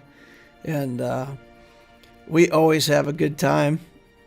Their sense of humor is just as brutal as my family's sense of humor. So there's all kinds of laughing, joking, making fun of each other, and it's really a blast. We have a good time whenever we do something with them. So really looking forward to that. Really, really looking forward to it. All right, so our opponent here has 5.6 million galactic power, 2 in ships, 3.4 in characters. Not bad. We're looking at the fleet ranking. They don't show the Executor fleet, so whenever I don't see it on the front page, I figure they probably don't have it. So checking that out for sure. We got the Executrix at Relic, Malevolence, Finalizer, Negotiator, and then we've got other capital ships down here. So he's got at least 4 fleets that he can field. Vulture Droid and Hyena Bomber are a bit weak. So when I look at these ships, I wonder if he's got, this much good stuff built up, but hasn't invested his time in the pilotless ships. Even the TIE Bomber's only 6 stars, so certainly these pilotless ships are still some of the best values that you can build in the game. I started my Vulture and Hyena way too late, because honestly, I wasn't expecting to get the Malevolence, and they threw in that event, and I got like a ton of Malevolence shards and got it unlocked way ahead of when I thought I was going to get it. So I feel like I'm way behind. But certainly finish those out to 7 stars. Don't stop somewhere in between. Han's Millennium Falcon, Silencer, TIE Advance, Kylo Shuttle, Galactic Republic stuff. Working on the Razor Crest there. Maybe he's going for Executor at some point. But, so he's got plenty of capital ships. He's got plenty of fleet stuff. But it feels like he's got 3 good fleets and kind of falls off from there. This account seems to be weak in fleets compared to what I would expect. I agree with that, Griff. It does seem, well, a little unfocused, right? It seems like a bunch of stuff got started and not finished. All right. 3 Galactic Legends, though. So say what you want about his ships. 1, 2, 3 GLs, including that Lord Vader, who might now be considered the best GL, oddly enough. And, of course, Jedi Master Luke is still very powerful. A lot of different teams he can go into. SLKR, of course, good utility Galactic Legends. So his account's in pretty good shape. You got General Skywalker, both Brevins, Malak, Luke down here, Jedi Training Ray up there. Padme Amidala, Relic 8. Interesting. Not sure I've seen many Relic 8 Padmes before, but there you have it. Does Padme have to be Relic 8 for Lord Vader? Is that just a requirement for Lord Vader to be Relic 8? Maybe it is. Maybe that's why I haven't seen too many of them at Relic 8. Clones down here. Nute is Relic 7. That's scary. So I'm looking at a roster of yeah, lots of stuff. Just stuff for days, relics for days. And then a bunch of Gear 12 stuff. He out-Zetas me by like 28 Zetas or something like that. So, yeah, we've got our work cut out for us in this GAC. But we're going to go Dexter Morgan style, right? That's what we said. Padme is required at Relic 8 for Lord Vader. I got you. Okay. Thought that might be the case. Alright, so he battled me already. Dropped a battle against this clone team. I guess it surprised him. Got a hold here with our crew team. No holds with our Fin Poe this time. Unfortunately, they've been doing work. And then on the back wall, we got a bunch of holds. We got a couple holds with the bounty hunters, and we got a hold with this Sith team. So I imagine that he was leaving some of this stuff till the end, and he just kind of ran out of teams. But he just kept throwing stuff at it. And that's, like I was showing you, all the Gear 12 stuff that he has in his account. So if you can just keep throwing decent teams into battle, you know, he got through everything. But anyway, so we have some advantages with the battle that he dropped. Once again, an opponent leaving the ships up. Doesn't even fight the ship battles. It's weird whenever I see that. I always feel like people are trying to trick me. And I always feel like I ain't going to fall for it. I'm still going to play for the full clear, you know? This many drops has me thinking they went hard on defense. Well, there's a wall of relic characters here, including the Jedi Master Luke, along with his buddy Luke. Now, there's no Bastila here, so we can... I'm going to call Griff on this right away. Is this better for SLKR, or is this better for C? I feel like this is a team that I beat with Sith Eternal. Link these two guys, and then just ride it out to the alt, zap him, and just finish it out. I can even link these two if I catch him out of stealth. So I feel like this is a C battle. But tell me this time before I've already clicked the buttons. C plus 1 weak Sith is ideal for this. That's a battle for C. 1 weak Sith. Oh, to clear the ability blocks, you mean? I'm faster than him, though, right? I'm like 525. Oh, he's 556, so he'll go first. You want the 1 weak Sith and immediately cleanse the ability block. Okay, so like C Watt and 1 small Sith. I would save Watt in case they hid Lord Vader in the back. You'll need Watt with SLKR to have a chance. We're still going to break through that front wall before we fight this. So we'll see the back wall before we start applying our Galactic Legends. We can Triumvirate this if nothing else. We got some stuff to beat that. This Hux team, not too worried about. Got a clone team up here. How fast is this Rex? 308. So we gotta bring something with some survivability up here. It's a good challenge up there. We got Luke down here. I feel like I have to trooper this Luke. We've got these guys here. Probably use... well, we'll have to think about this, because if I use Jedi Knight Revan there, what am I going to use here? I already know that his Anakin has like 1 billion potency. It's like somebody told people that potency was good on Anakin. And I see this more and more now where people are actually committing to the potency cross. And this fella even put a potency set on his Anakin. So not within not within the nesting ability at this point. So maybe I have to use my Jedi Knight Revan here. And then I have to figure out what to do with Grievous. I've got my Beskar Mando, but in 3v3, I'm not sure I can build up enough Whistling Birds to deal with Grievous. So Grievous is like the sore tooth in the mix right now, because this I feel like we got Jedi Knight Revan. This we can Trooper. But then this, it leaves us weak here. I'm not exactly sure what to use on this Grievous now. Maybe Mon Mothma? Maybe do my Mon Mothma team with the Chupio. And just try to go crazy with assists and kill this. There's no tank.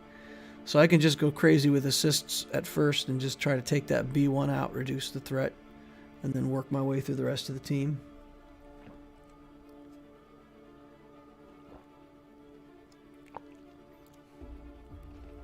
Thrawn lead Trey Annihilus or JKR take out Padme. We could do Triumvirate. We've done Triumvirate before on the Padme team. Isolate any one of the three. Isolate Kenobi so he can't taunt and then kill him. Isolate him if we can get to him so he can't do any shenanigans. So we you know, I mean, we can get through that with a Triumvirate team.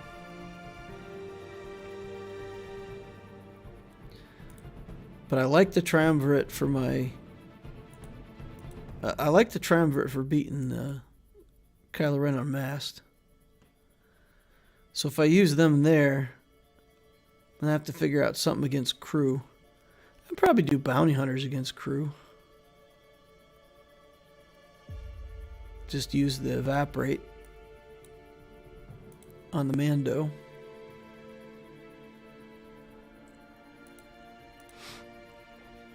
So if we Triumvirate here, JKR here, Trooper here, we should still be able to get through to the back wall.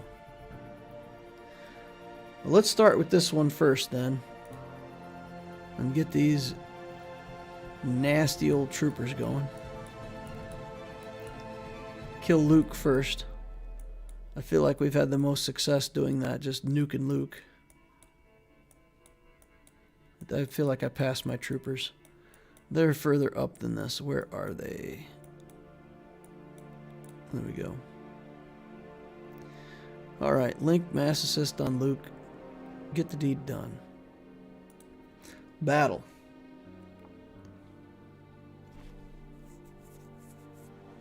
Thrawn fracture on Kenobi and isolate on Padme works really well.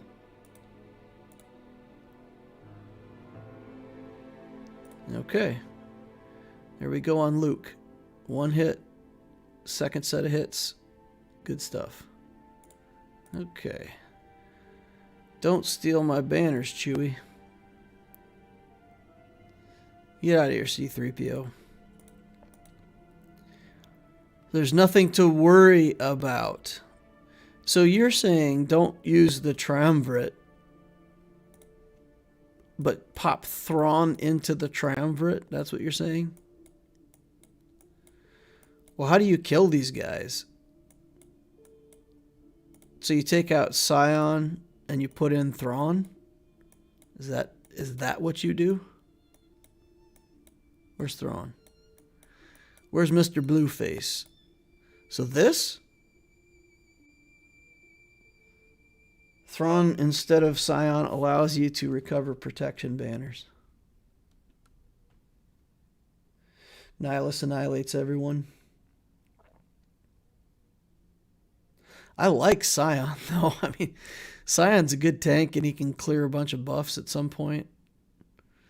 But you're saying fracture Kenobi, isolate Padme, and just kill Anakin. Alright, we could try that. We can try that.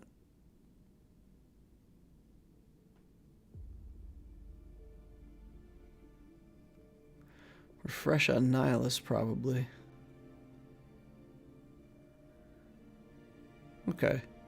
So we fracture first, and then we pass turn meter to him and try to get him more turns.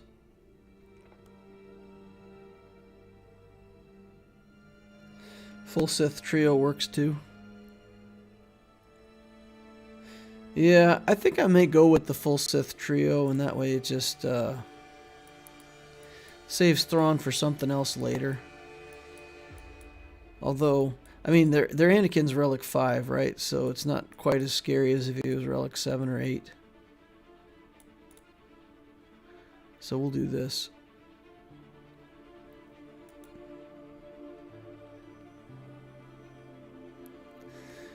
We'll do this. Okay. That's right, Anakin. You assist. You take some damage, buddy. Alright, there we go. Now we can isolate Padme. Put that over here. Oh, I can't put it over there. He's got buff immunity. Okay, cooldown increases. Hit him. Throw some lightsabers at him. Alright. We'll hit Kenobi right now. Try to get a bigger hit on Anakin. Oh, that's close. So close. Don't heal him up. Alright. Draw some life. Alright. Now we should be able to get Kenobi out of here with an Annihilate. Goodbye, Kenobi. Poof. Held by hatred. And let's do basic. Throw some lightsabers. Try to get some protection back. I don't think it's going to be enough to recover banners, but give it a try. I'm stunned. Isolate again. Let's see. Alright. Good enough. Banner efficiency really not needed in this match. They had a ton of drops. Yeah, I think that's it. I mean, we're not fighting for every last speck of efficiency. We're just trying to get the clear and get the win. Alright, and then we'll do Revan against this Grievous team here. And I'm going to target B1 again, and I know people are going to yell at me, but I've really found more success getting rid of this B1. Always seems to me... Oh, man. Not paying attention. It always seems to me that the B1 heals Grievous or the B2 way too much if I don't deal with him first. Alright, swap turn meter.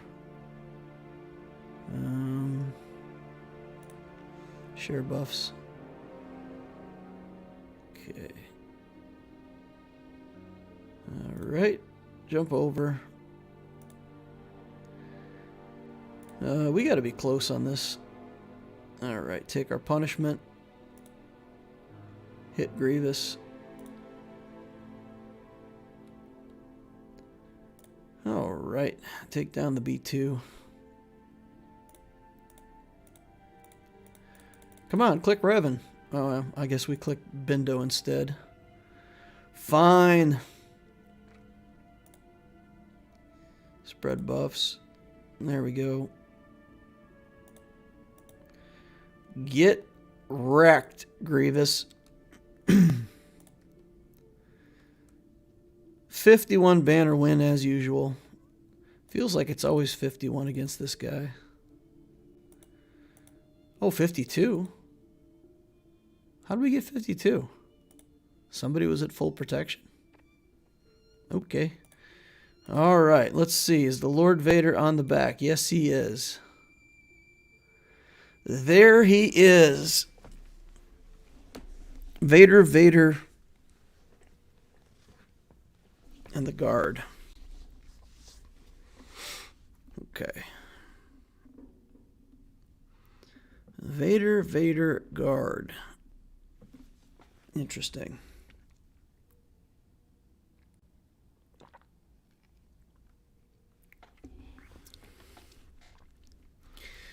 So against that, we use Kylo, Watt, and Hux, or a tank. Use Hux to get the quick reset, so we can stab twice. Only a Relic 5 tank. Only. Luckily, if that was Relic 8 or 9, we'd be in trouble, I think. Maybe we can punch through that. Tank Tech SLKR, poke, swipe. Wait until alt to get 100% charge. You can use whatever third they'll... Yeah, that's why I'm thinking Hux, because I'll get the first reset. So I can like poke, reset, swipe, poke. Maybe get a little bit more.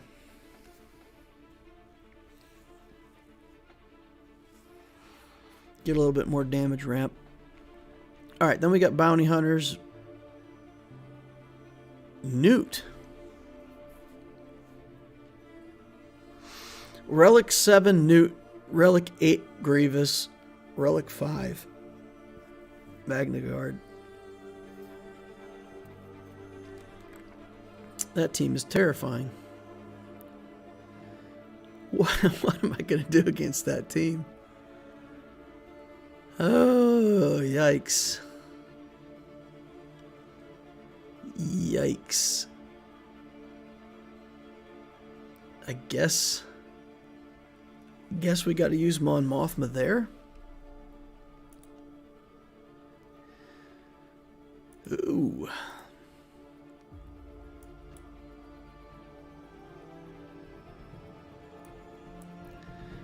Bounty Hunters here.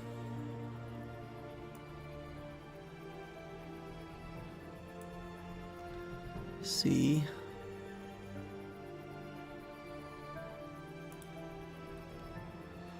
What can we nest?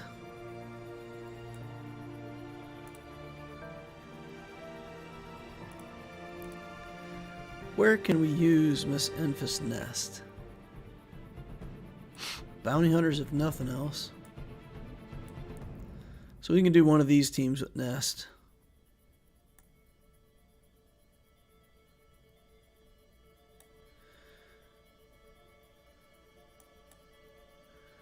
$87,000 galactic power here. The Mon Mothma team, I don't think, is anywhere close to that.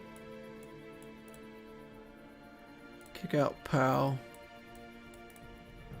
Oh, right at 87. So we're about evenly matched. No power up, so we really got to rely on Chewie to do a lot of work.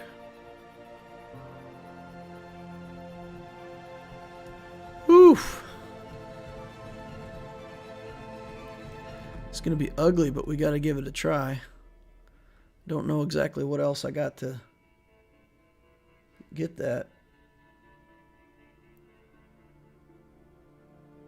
Poke Royal Guard and Vader so they both get stunned. That won't work because we'll poke the Royal Guard, and once he loses taunt, he will gain marked. So we just have to poke him the second time too.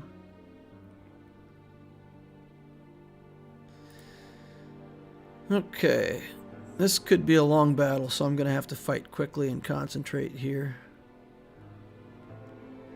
Nute gets the extortion out immediately. We'll get our extra guy going. Get rid of the extortion. Throw a shoulder into this Magna Guard. The resists are good so far. Okay. Let's take a couple pokes at Nute. We should be able to get around the Magna Guard. So we'll try to kill Nute twice. Quickly. Okay, get him. Okay. Quickly is a relative term. Bring him out of stealth. Pay the taxes. Mon Mothma's got to pay the taxes now too.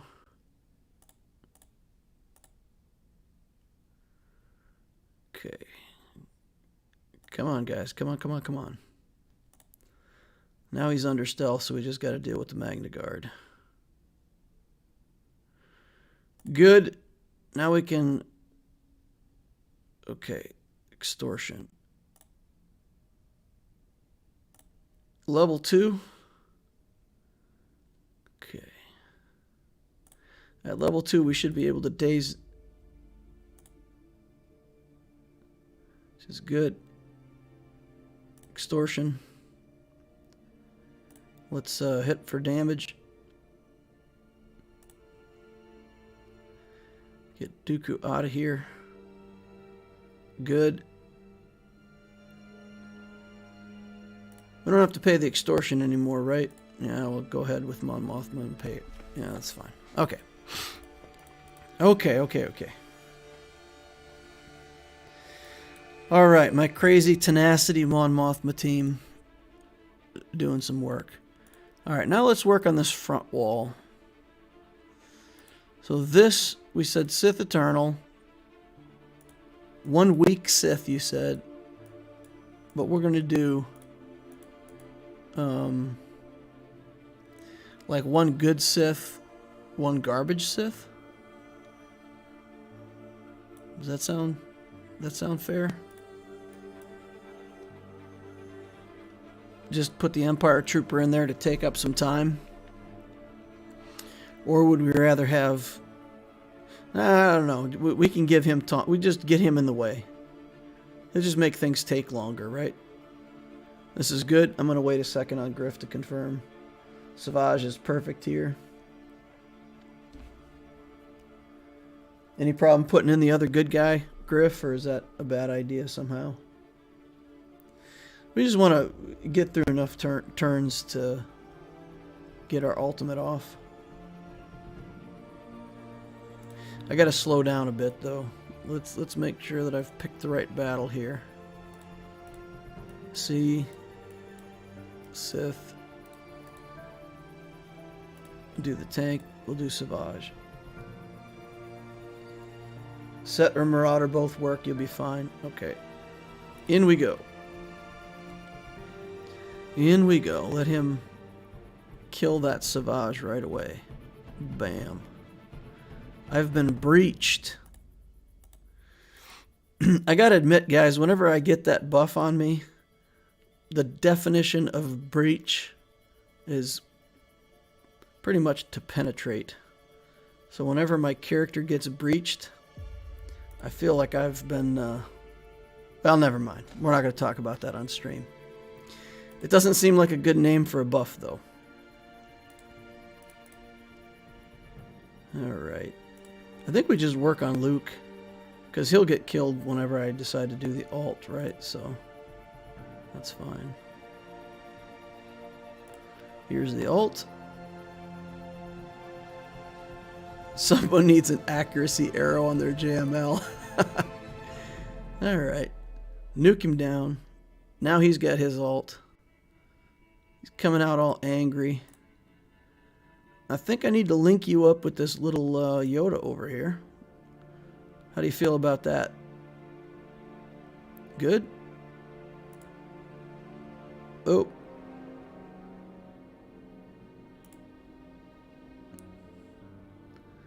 Now it's just a battle of the shock. Shocked. Stop breaching me. Pervert. Alright. There we go. Good. Good stuff. Alright, now we got clones to deal with, and we've got this crew to deal with. So crew, we like bounty hunters for crew. Let's get the bounty hunters in here. Bounty hunter team. Alright. There we go.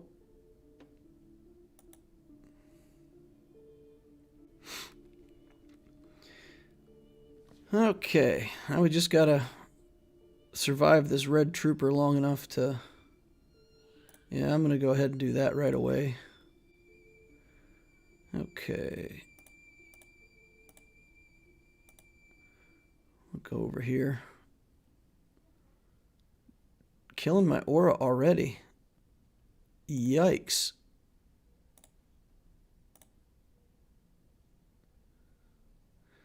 Making it hard for me to get the I got the contract now. Just need to stay alive. Alright, get him out of here, and I'm going to take a big hit from this trooper. Got to get some damage down on him fast. Okay. Keep going. Keep going. Keep going. Don't get taunt on this tank. Do not. No. Okay, we can ignore taunt anyway.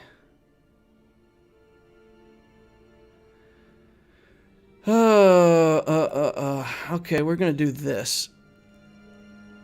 And then we gotta shoot him, but then we... Oh, man. So much damage. Alright, we're gonna poof him out of here. I can't risk that we're gonna lose this thing because of that. Alright, Grief. Get him back. And then we'll either kill him or we'll get back to our contract ability. One or the other. Alright. Keep shooting.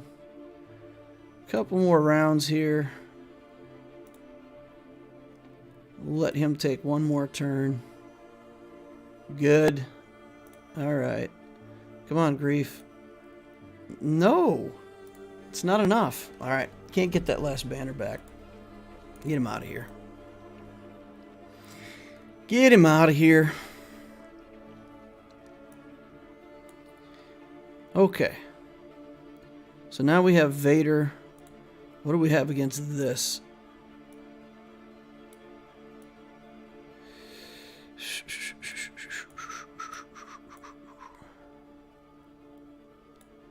I almost feel like I need to Vader this team.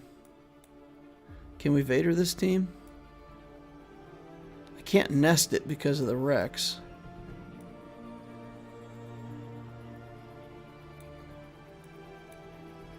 I can't really use LSUFUR here.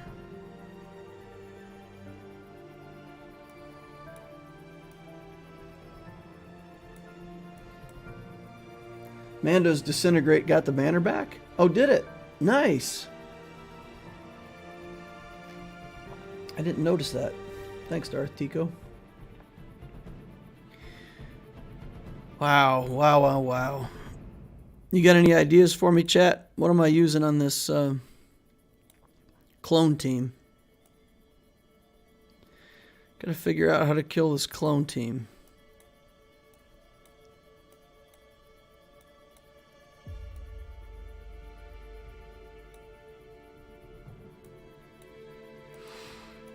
Maybe it's this. I mean, it's hard at first because they got the... They'll have the tenacity up.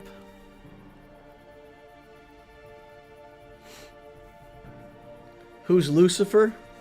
Jedi Training Rey. I call her LSUFUR. Because if you spell out light side unaligned force user Rey, it's LSUFUR, LSUFUR. So there you go. Light side unaligned force user Rey.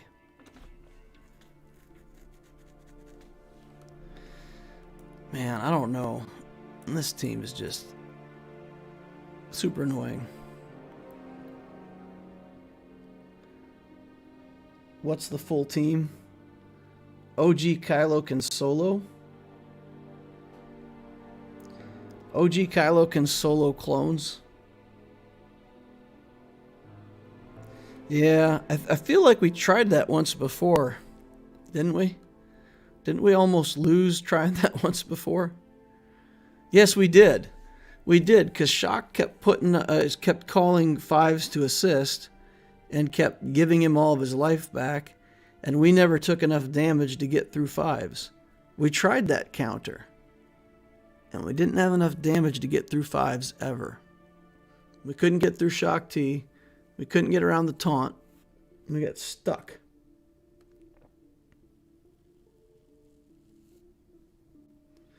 As long as Arc and Echo aren't there, you can solo. They don't have any damage. Now, I get that. I get that. But we never got through the fives. Never got through the fives.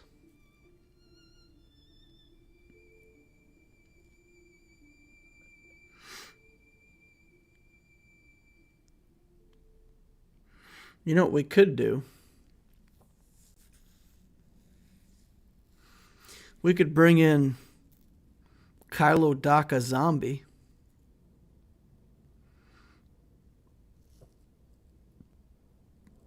Potentially get some stuns off with Daka. Make it a little harder for Shock T. Won't Rexolate one-shot Kylo? No, Kylo has that thing where he takes reduced damage from percent health abilities, and Rex's Rexolate is a percent health ability. So Rexolate does tickles to Kylo.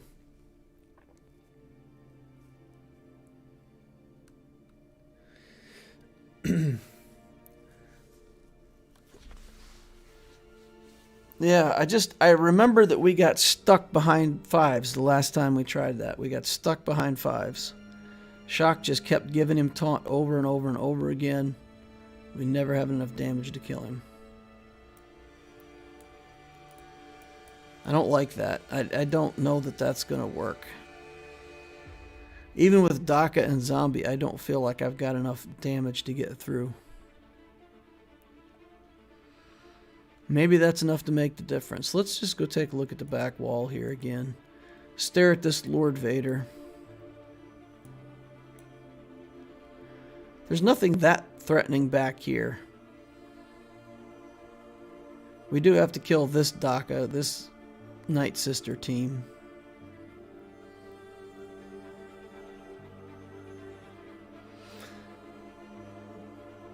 Probably Rey can kill this, right? Lucifer can kill this.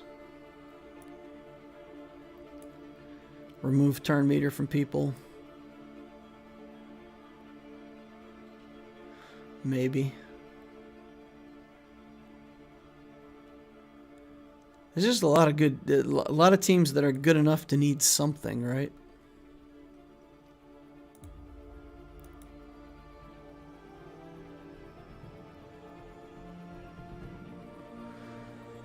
Let's see. There's nothing here that prevents counterattacks, right? These guys aren't preventing counterattacks.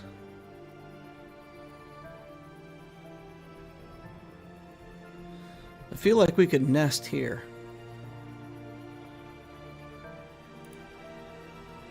Or we could do our own troopers. We still have the Beskar.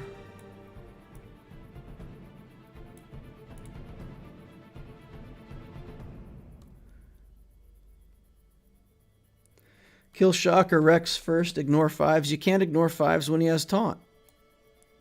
This was the problem. Last time we tried it. This skill right here. Call other ally to assist. If they're a trooper, they attack.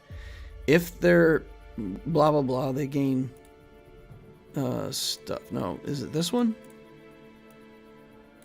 Yeah, here. Tank. Gain taunt and critical hit immunity. So she kept calling 5s with this ability and kept giving him taunt. So he just had taunt the whole game. There was never not a taunt on 5s.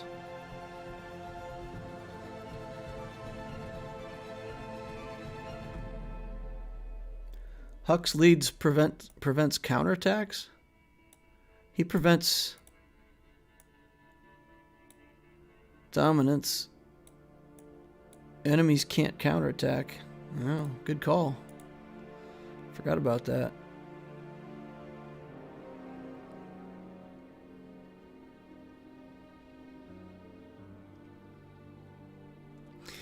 All right, so we'll try this. We'll try this, but guys, I'm telling you, I feel like we're not going to get through 5s. We're going to get stuck behind him. And we can afford to drop a battle, and there's not somewhere else where we really need this guy, so we're going to take in 3 this time, and we're going to hope that we can get around the taunt. We're going to hope that she doesn't taunt him a million times. We could put Daka in the lead, right? Because why not?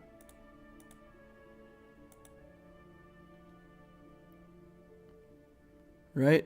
Old school Kylo, Daka, Zombie.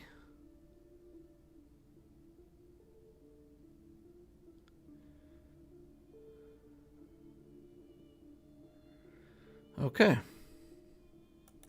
Let's try it. Nest versus Shock clones. When I won't be able to kill him before Rex gets off a Rexolate, and that will kill Nest. All right, so here's this taunt we have to deal with.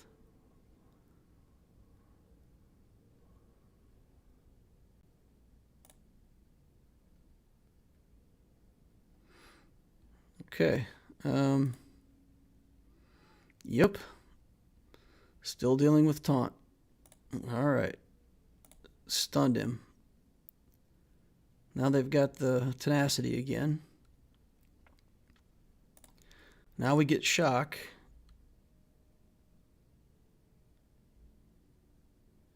And then he's got taunt again.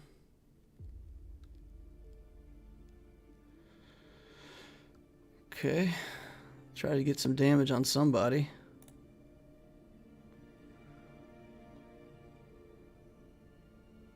It may be even worse having brought extra characters in because now Kylo's not the one taking all the damage. Let's do that. Okay. Try to get to Shock T now. Stunner? Nope.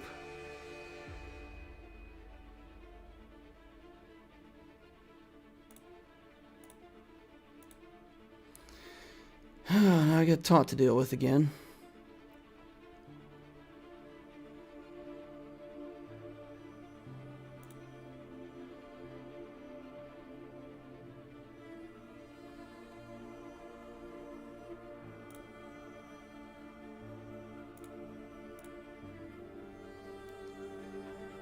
Oh. All right. That was a pretty good hit, but not enough.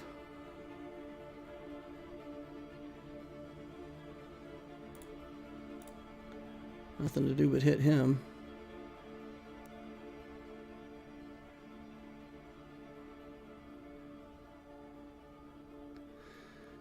Oh, come on.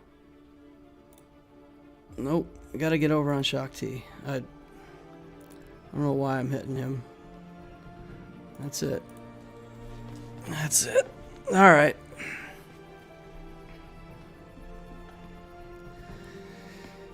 Okay.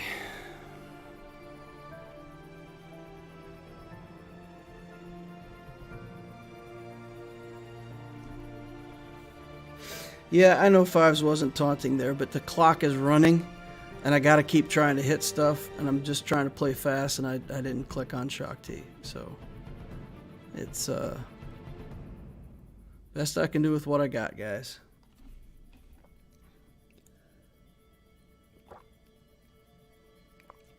Yeah, Griff, it's not your fault. I mean, it played out the way that it did last time. Shock gives Fives taunt too much. If the Shock T is really slow, or if the Rex is really slow, then this works because you'll get plenty of turns. But when the team is fast, when they're reliced and well modded, you just can't get around the taunt enough to do what must be done. All right, so I feel like Vader is really my only option here now. We're gonna bring in Vader. We'll bring in Thrawn to fracture somebody. We'll figure out who that somebody's going to be once we get into battle. And we'll just have to work around the tenacity up and try to get this done.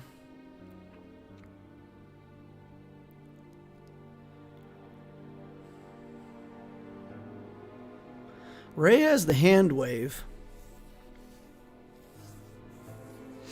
It goes back to that thing where I feel like if I had a relic R2, I could probably beat that with Rey. We could try Beskar. I don't know. Let's take this in. Let's take this in. If I can kick Shock T, that'll be ideal.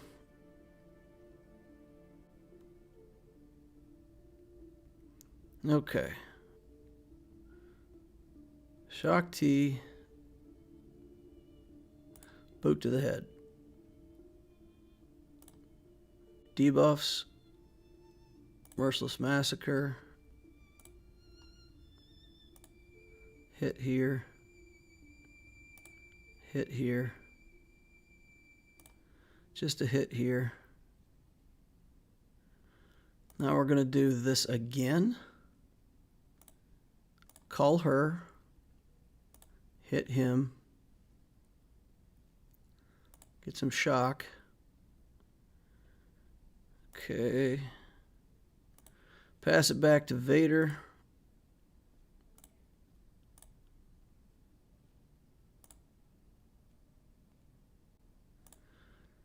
Okay, get rid of this 5s before he has a chance to explode himself and help Rex.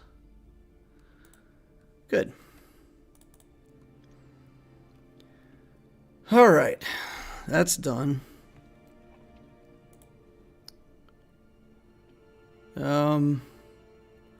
Can't gain turn meter. So let's just you know, let's try the Beskar team here, I guess.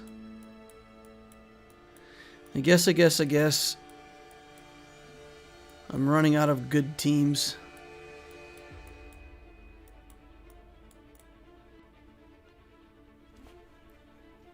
They'll hit my IG pretty hard, but hopefully I can keep him alive. Feels like a big risk, but gotta figure out how this Beskar is gonna be good for anything ever. All right, let's just get a stun on Hux. Crouch down, damage everybody for some whistling birds. Okay, get Hux out of here. Almost. I feel like we need to do this, and we'll protect him. And then we got to see if we can take this Hux out. That's good. Now we got to get the Executioner under control before he starts scaling. We'll do this. We'll do this. Stun him again. Alright. More whistling birds. Who knew? Who knew that Beskar Armor Mando could kill something? 53. Hey DL, on the Loquitur account, did you fill out teams first before you went into the C rush? Or did you go straight for C from the beginning? Well, I built Geos. I built the Sith Trooper and kind of a First Order fill team. So I didn't just go straight into C. I built some other stuff. And then I built the Troopers as my first real viable team, and then started filling in behind that.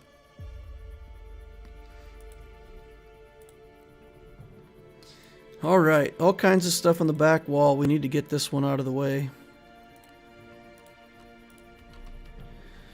Alright, so we're going to tank tech Kylo and then just start ramping. Ramping and praying.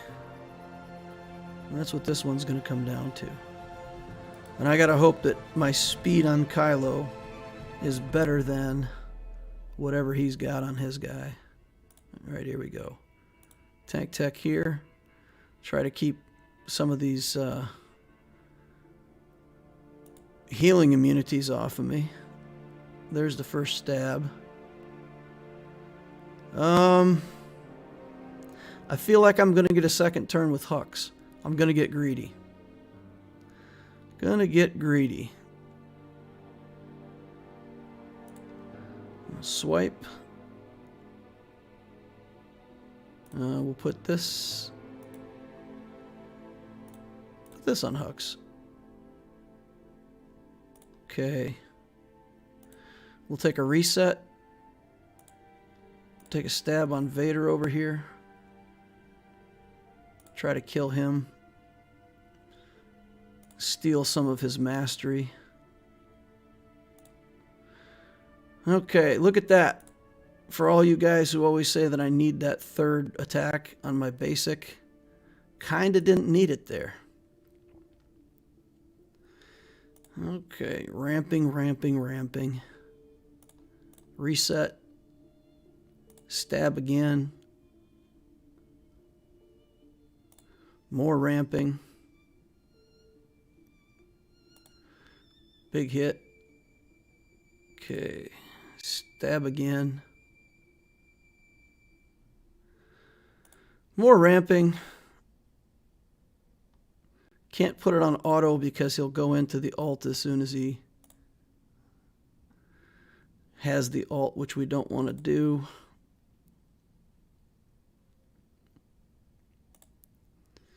Keep on ramping. Getting there. Getting there, boys and girls.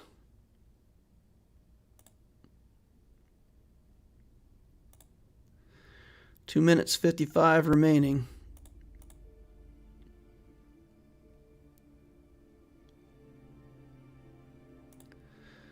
All right. Got him.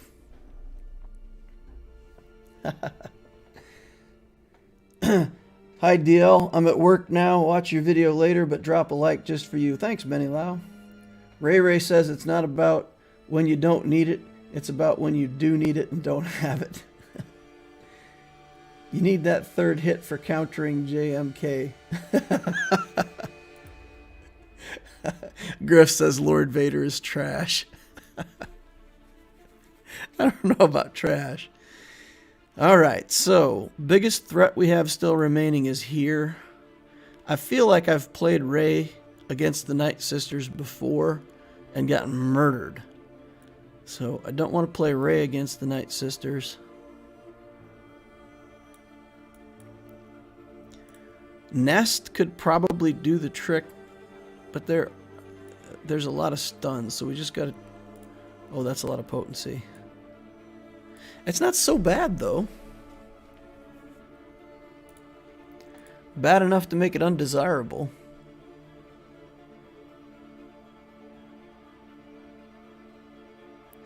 Is this one where we go with Tenacity lead and throw Nest at it? What else do we have? What else do we have that could be viable here? Because it has to work through that plague. And that plague is nasty. Nasty, boys. We don't have any bounty hunters left. We don't have Watt left.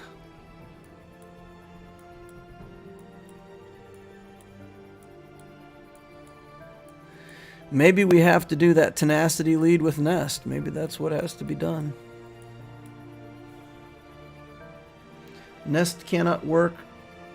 Zombie does tenacity down on basic. Oh, tenacity down on basic. Yeah, that's not gonna work out for us in a positive way then. All right.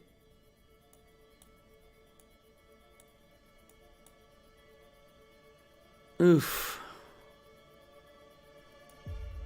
And it's not a team that you can start on and come back later. You know?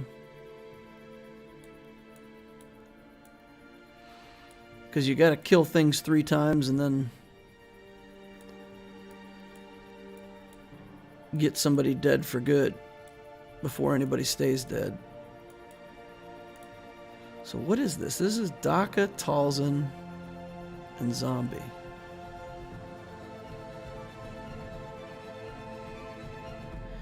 So maybe we do something crazy like bring in our... No, we threw away the troopers. The troopers are on defense. Troopers are on defense.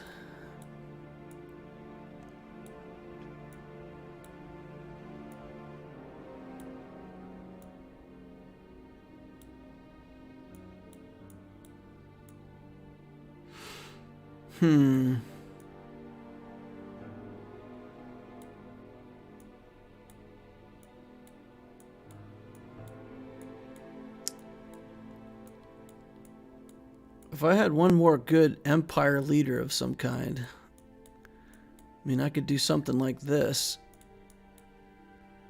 and just go in and try to do enough damage to kill one Night Sister and, you know, maybe take Daka out and then reset the battle and come back in and finish it. Bastila, Shakti, and Kenobi. Bastila, Hoda, and Ahsoka. Yeah.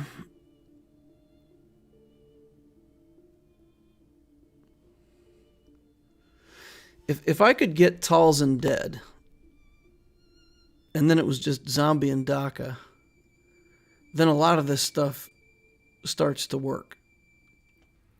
So I think I'm going to bring in this team, and we're just going to try to control it and kill Talzin 3 times. And then if the battle's not going our way or whatever, we may just reset it there. Just reset it.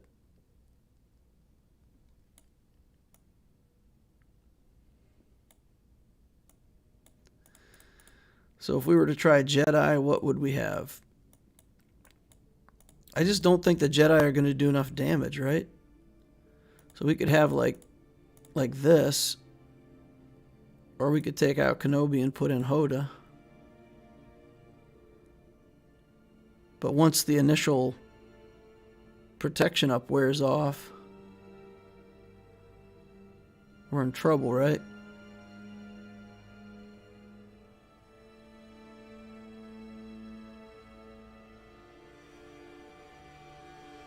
The protection up will prevent the plague.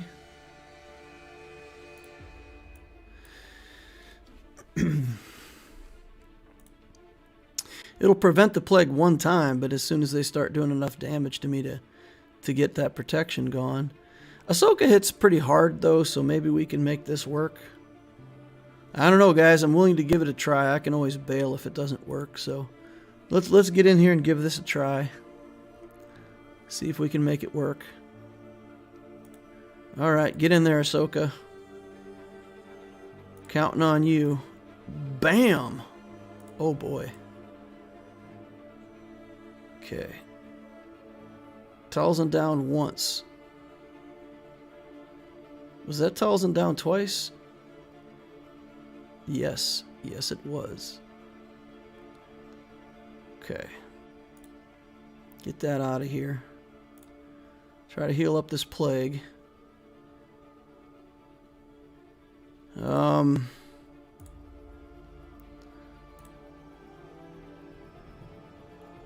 Okay. Let's stun Talzin and try to get a huge hit onto Daka. That was okay. I should have done that on Bast a little bit. Trying to get the taunt off of the zombie. Okay.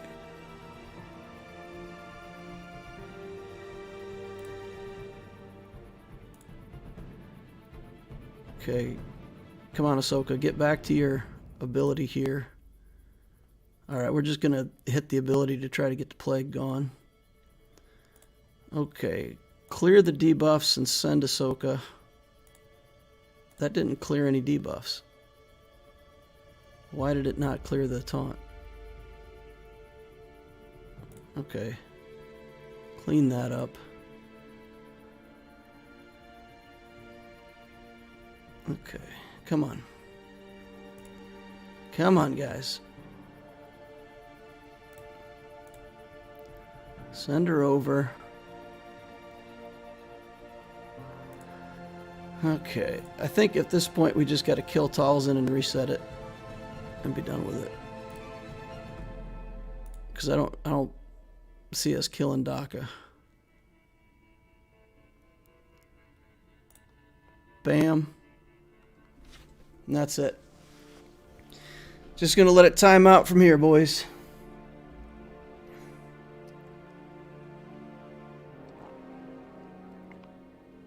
Let it time out from here and bring in a different team and try to clean it up.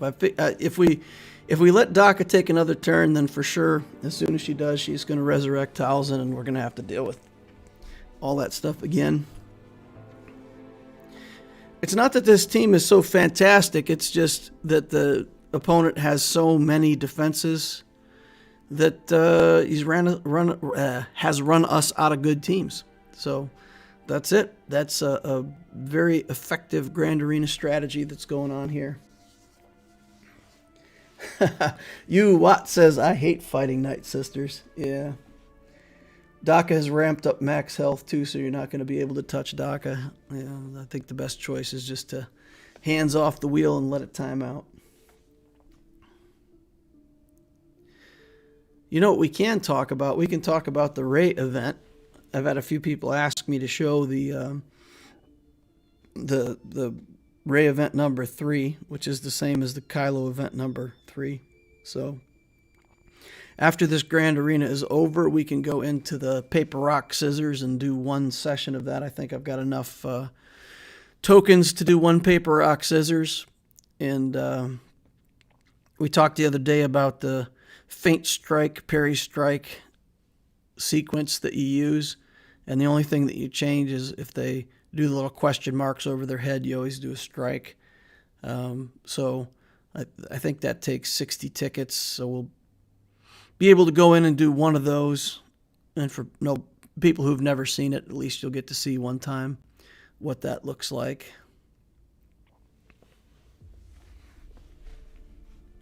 There was one point in there where I used the assist on Ahsoka, and I think that the third skill was up on Hermit Yoda, and I might have been able to get rid of the plague on Bastila.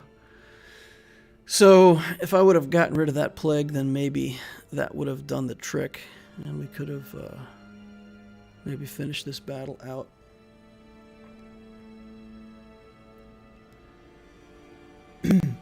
How is TB going? Is it nice having resistance so that you have another 4 of 4? Actually, on my main account, we're doing Hoth TB this time around. I guess leadership decided we're going to get some Rolo shards for people this one time, so we're actually in Hoth this time. So, kind of irrelevant, but I think the resistance thing will kick in when I have Rey. So when Rey is in the account, then I think that's better. Okay, so what do we think about this Tarkin team? Do we want to do that?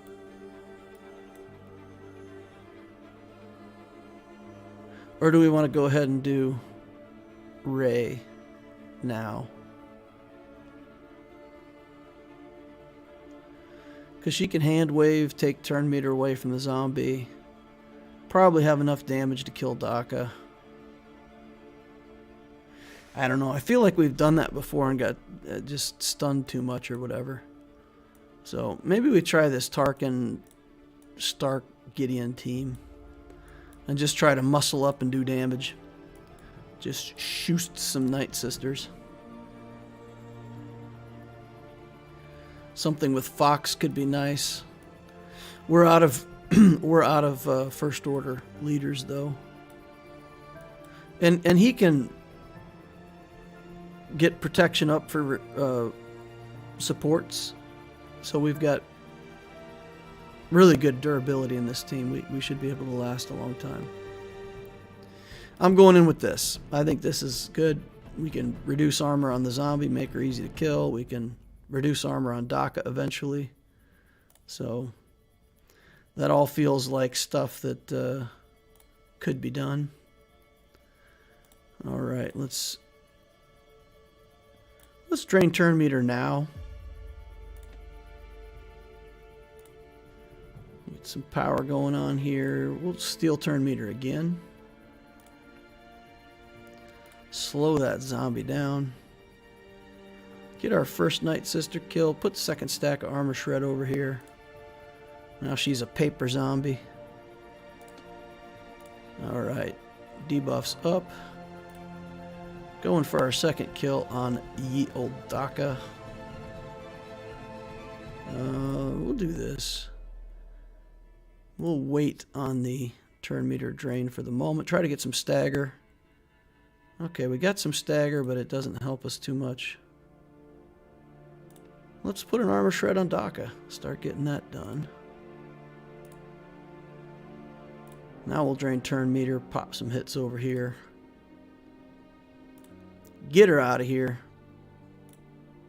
Power up. I'm gonna kill the zombie again. Bang. Alright, buffs up. Cut armor over here again. Steal some turn meter if we can. Big hits on Daka. Looks like this is the end for Daka. And drain turn meter on zombie just because we can. Alright, we got it. We got it, boys. Alright, now we've got Ray.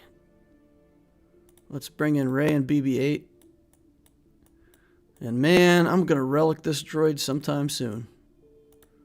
I really am. I'm going to do it. Okay. Do that. Let's steal his turn meter. Pop smoke. Alright, we got a stun. Yeah, we found out before. We just got to deal with Boss, because sooner or later he's going to get off the hook and do his taunt. And oh, we could have tried to stun Dengar right there. Alright, get on fire, guys. Steal turn meter from Dengar. That'll work. Do that. Do that. Smoke again.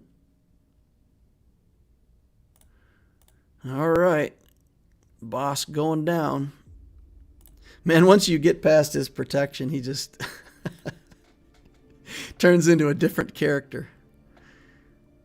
A much lesser version of himself. Our destiny is about to be illuminated.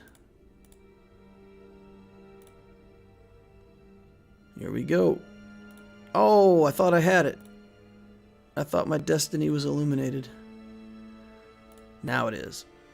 Yoink. Hand wave. Stun. Oh, he's got tenacity up. Never mind. Alright, there we go. 51 banners. Ugly, but it's done. Then we have a Relic Embo. A Relic Embo. Okay, we haven't used this yet. I think we're good.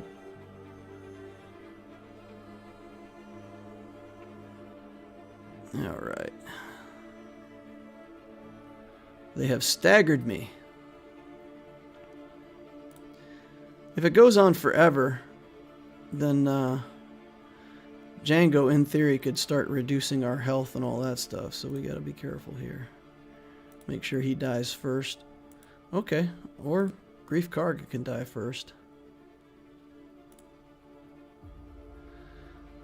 You see what good your foresight does you? 0. None. No good. Alright. Alright. Whew! Clearing. Should I leave his ships up? Just to show him that we've beaten him by 56 banners, or 51 banners so far. Alright, we have the Empire. We have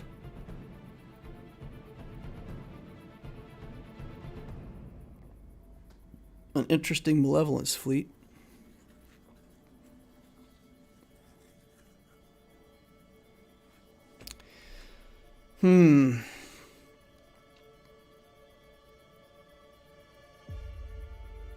I think I actually want to take the Finalizer in against this Empire fleet.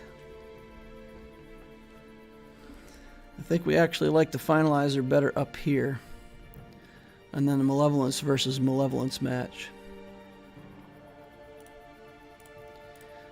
We'll do this, and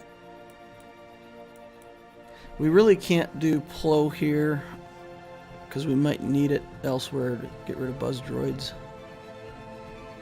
Now I'm going to take it. Give me my... Oop. Which tie do we have? We want the First Order tie. Okay. Good. Got it. Go. 50 banners ahead before ships. Nice work. Yeah. And I think these ships...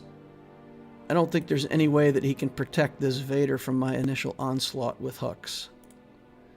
So good. So much damage. Alright. Get over here. Big hit. Bang. We don't even care about the stun.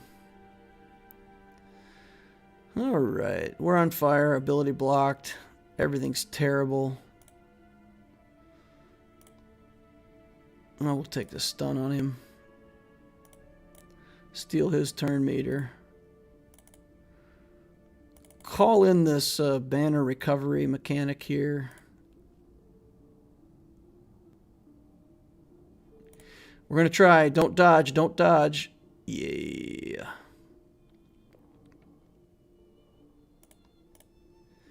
Alright, hit stun. Oh, put taunt on him. Try to take him out. Just do a basic. And then draw an assist from the silencer for the finish. 66. 63. Oh, man. No good. No bueno.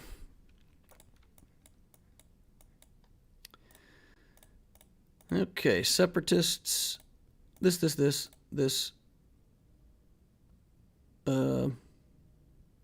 It's not that good of a fleet. We'll bring in cheese and then be done with it. That should win, right? Confidence in the cheese. His pilotless ships are real weak, though, so I feel like this goes super fast. If we could get rid of this right away, that would be something. No, you got rid of my buzz droids. Got rid of my buzz droids. Okay, stun him. No carpet bombing of buzz droids for you. Basic. Okay. Let's see how it's going to be. Spy. And he's gone. Alright. Gotta shoot some buzz droids on him. Get him, boys. Okay, we got a... Who is this? Sunfac. Alright, let's try to cleanse that. Gotta get buzz droids on him somehow. We're all out of buzz droids. Boo.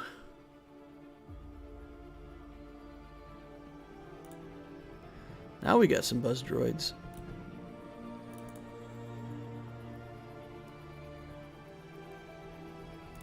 Pew! That should be it, right? 59. Ugly, but it's a win. Full clear. 2764. I gotta tell you guys, I feel like this was a that was a lot of work. I'm gonna go back to my opponent. I'm gonna send him a message. And I'm gonna say, holy cow, that defense.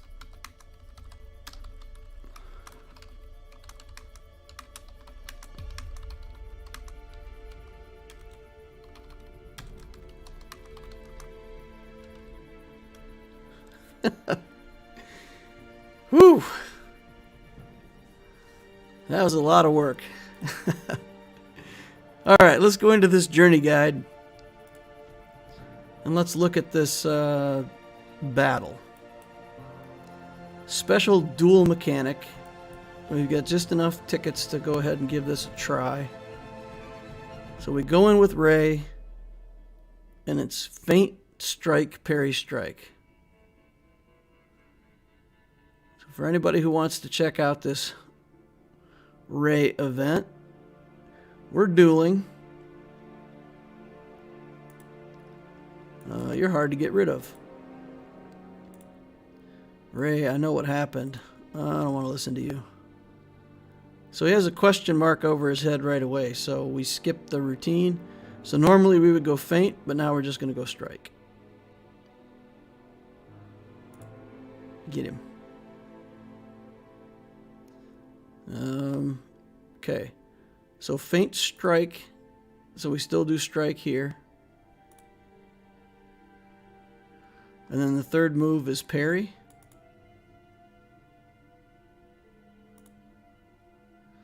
So we do that. And then the last move is strike. There we go. And 1 point for us. Feint. Hit him. Strike.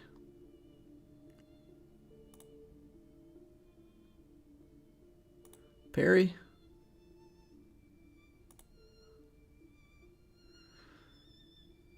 And he's got question marks. Strike. Okay, take another point from him.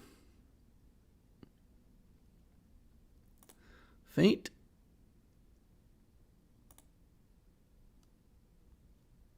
Strike.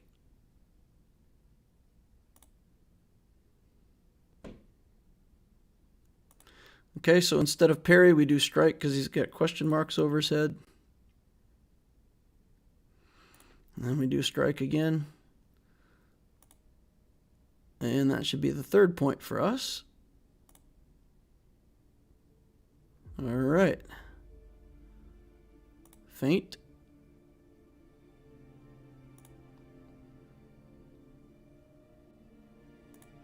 Question marks again, so we strike always when he has question marks. Parry.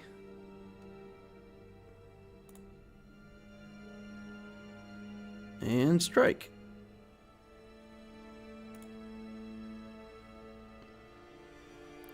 Feint.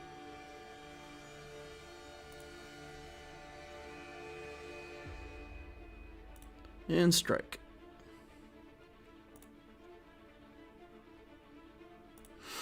All right, there we go. Yay. You know why the Emperor wants you dead? I'll come tell you. Oh no, that would be too easy. Don't tell me anything.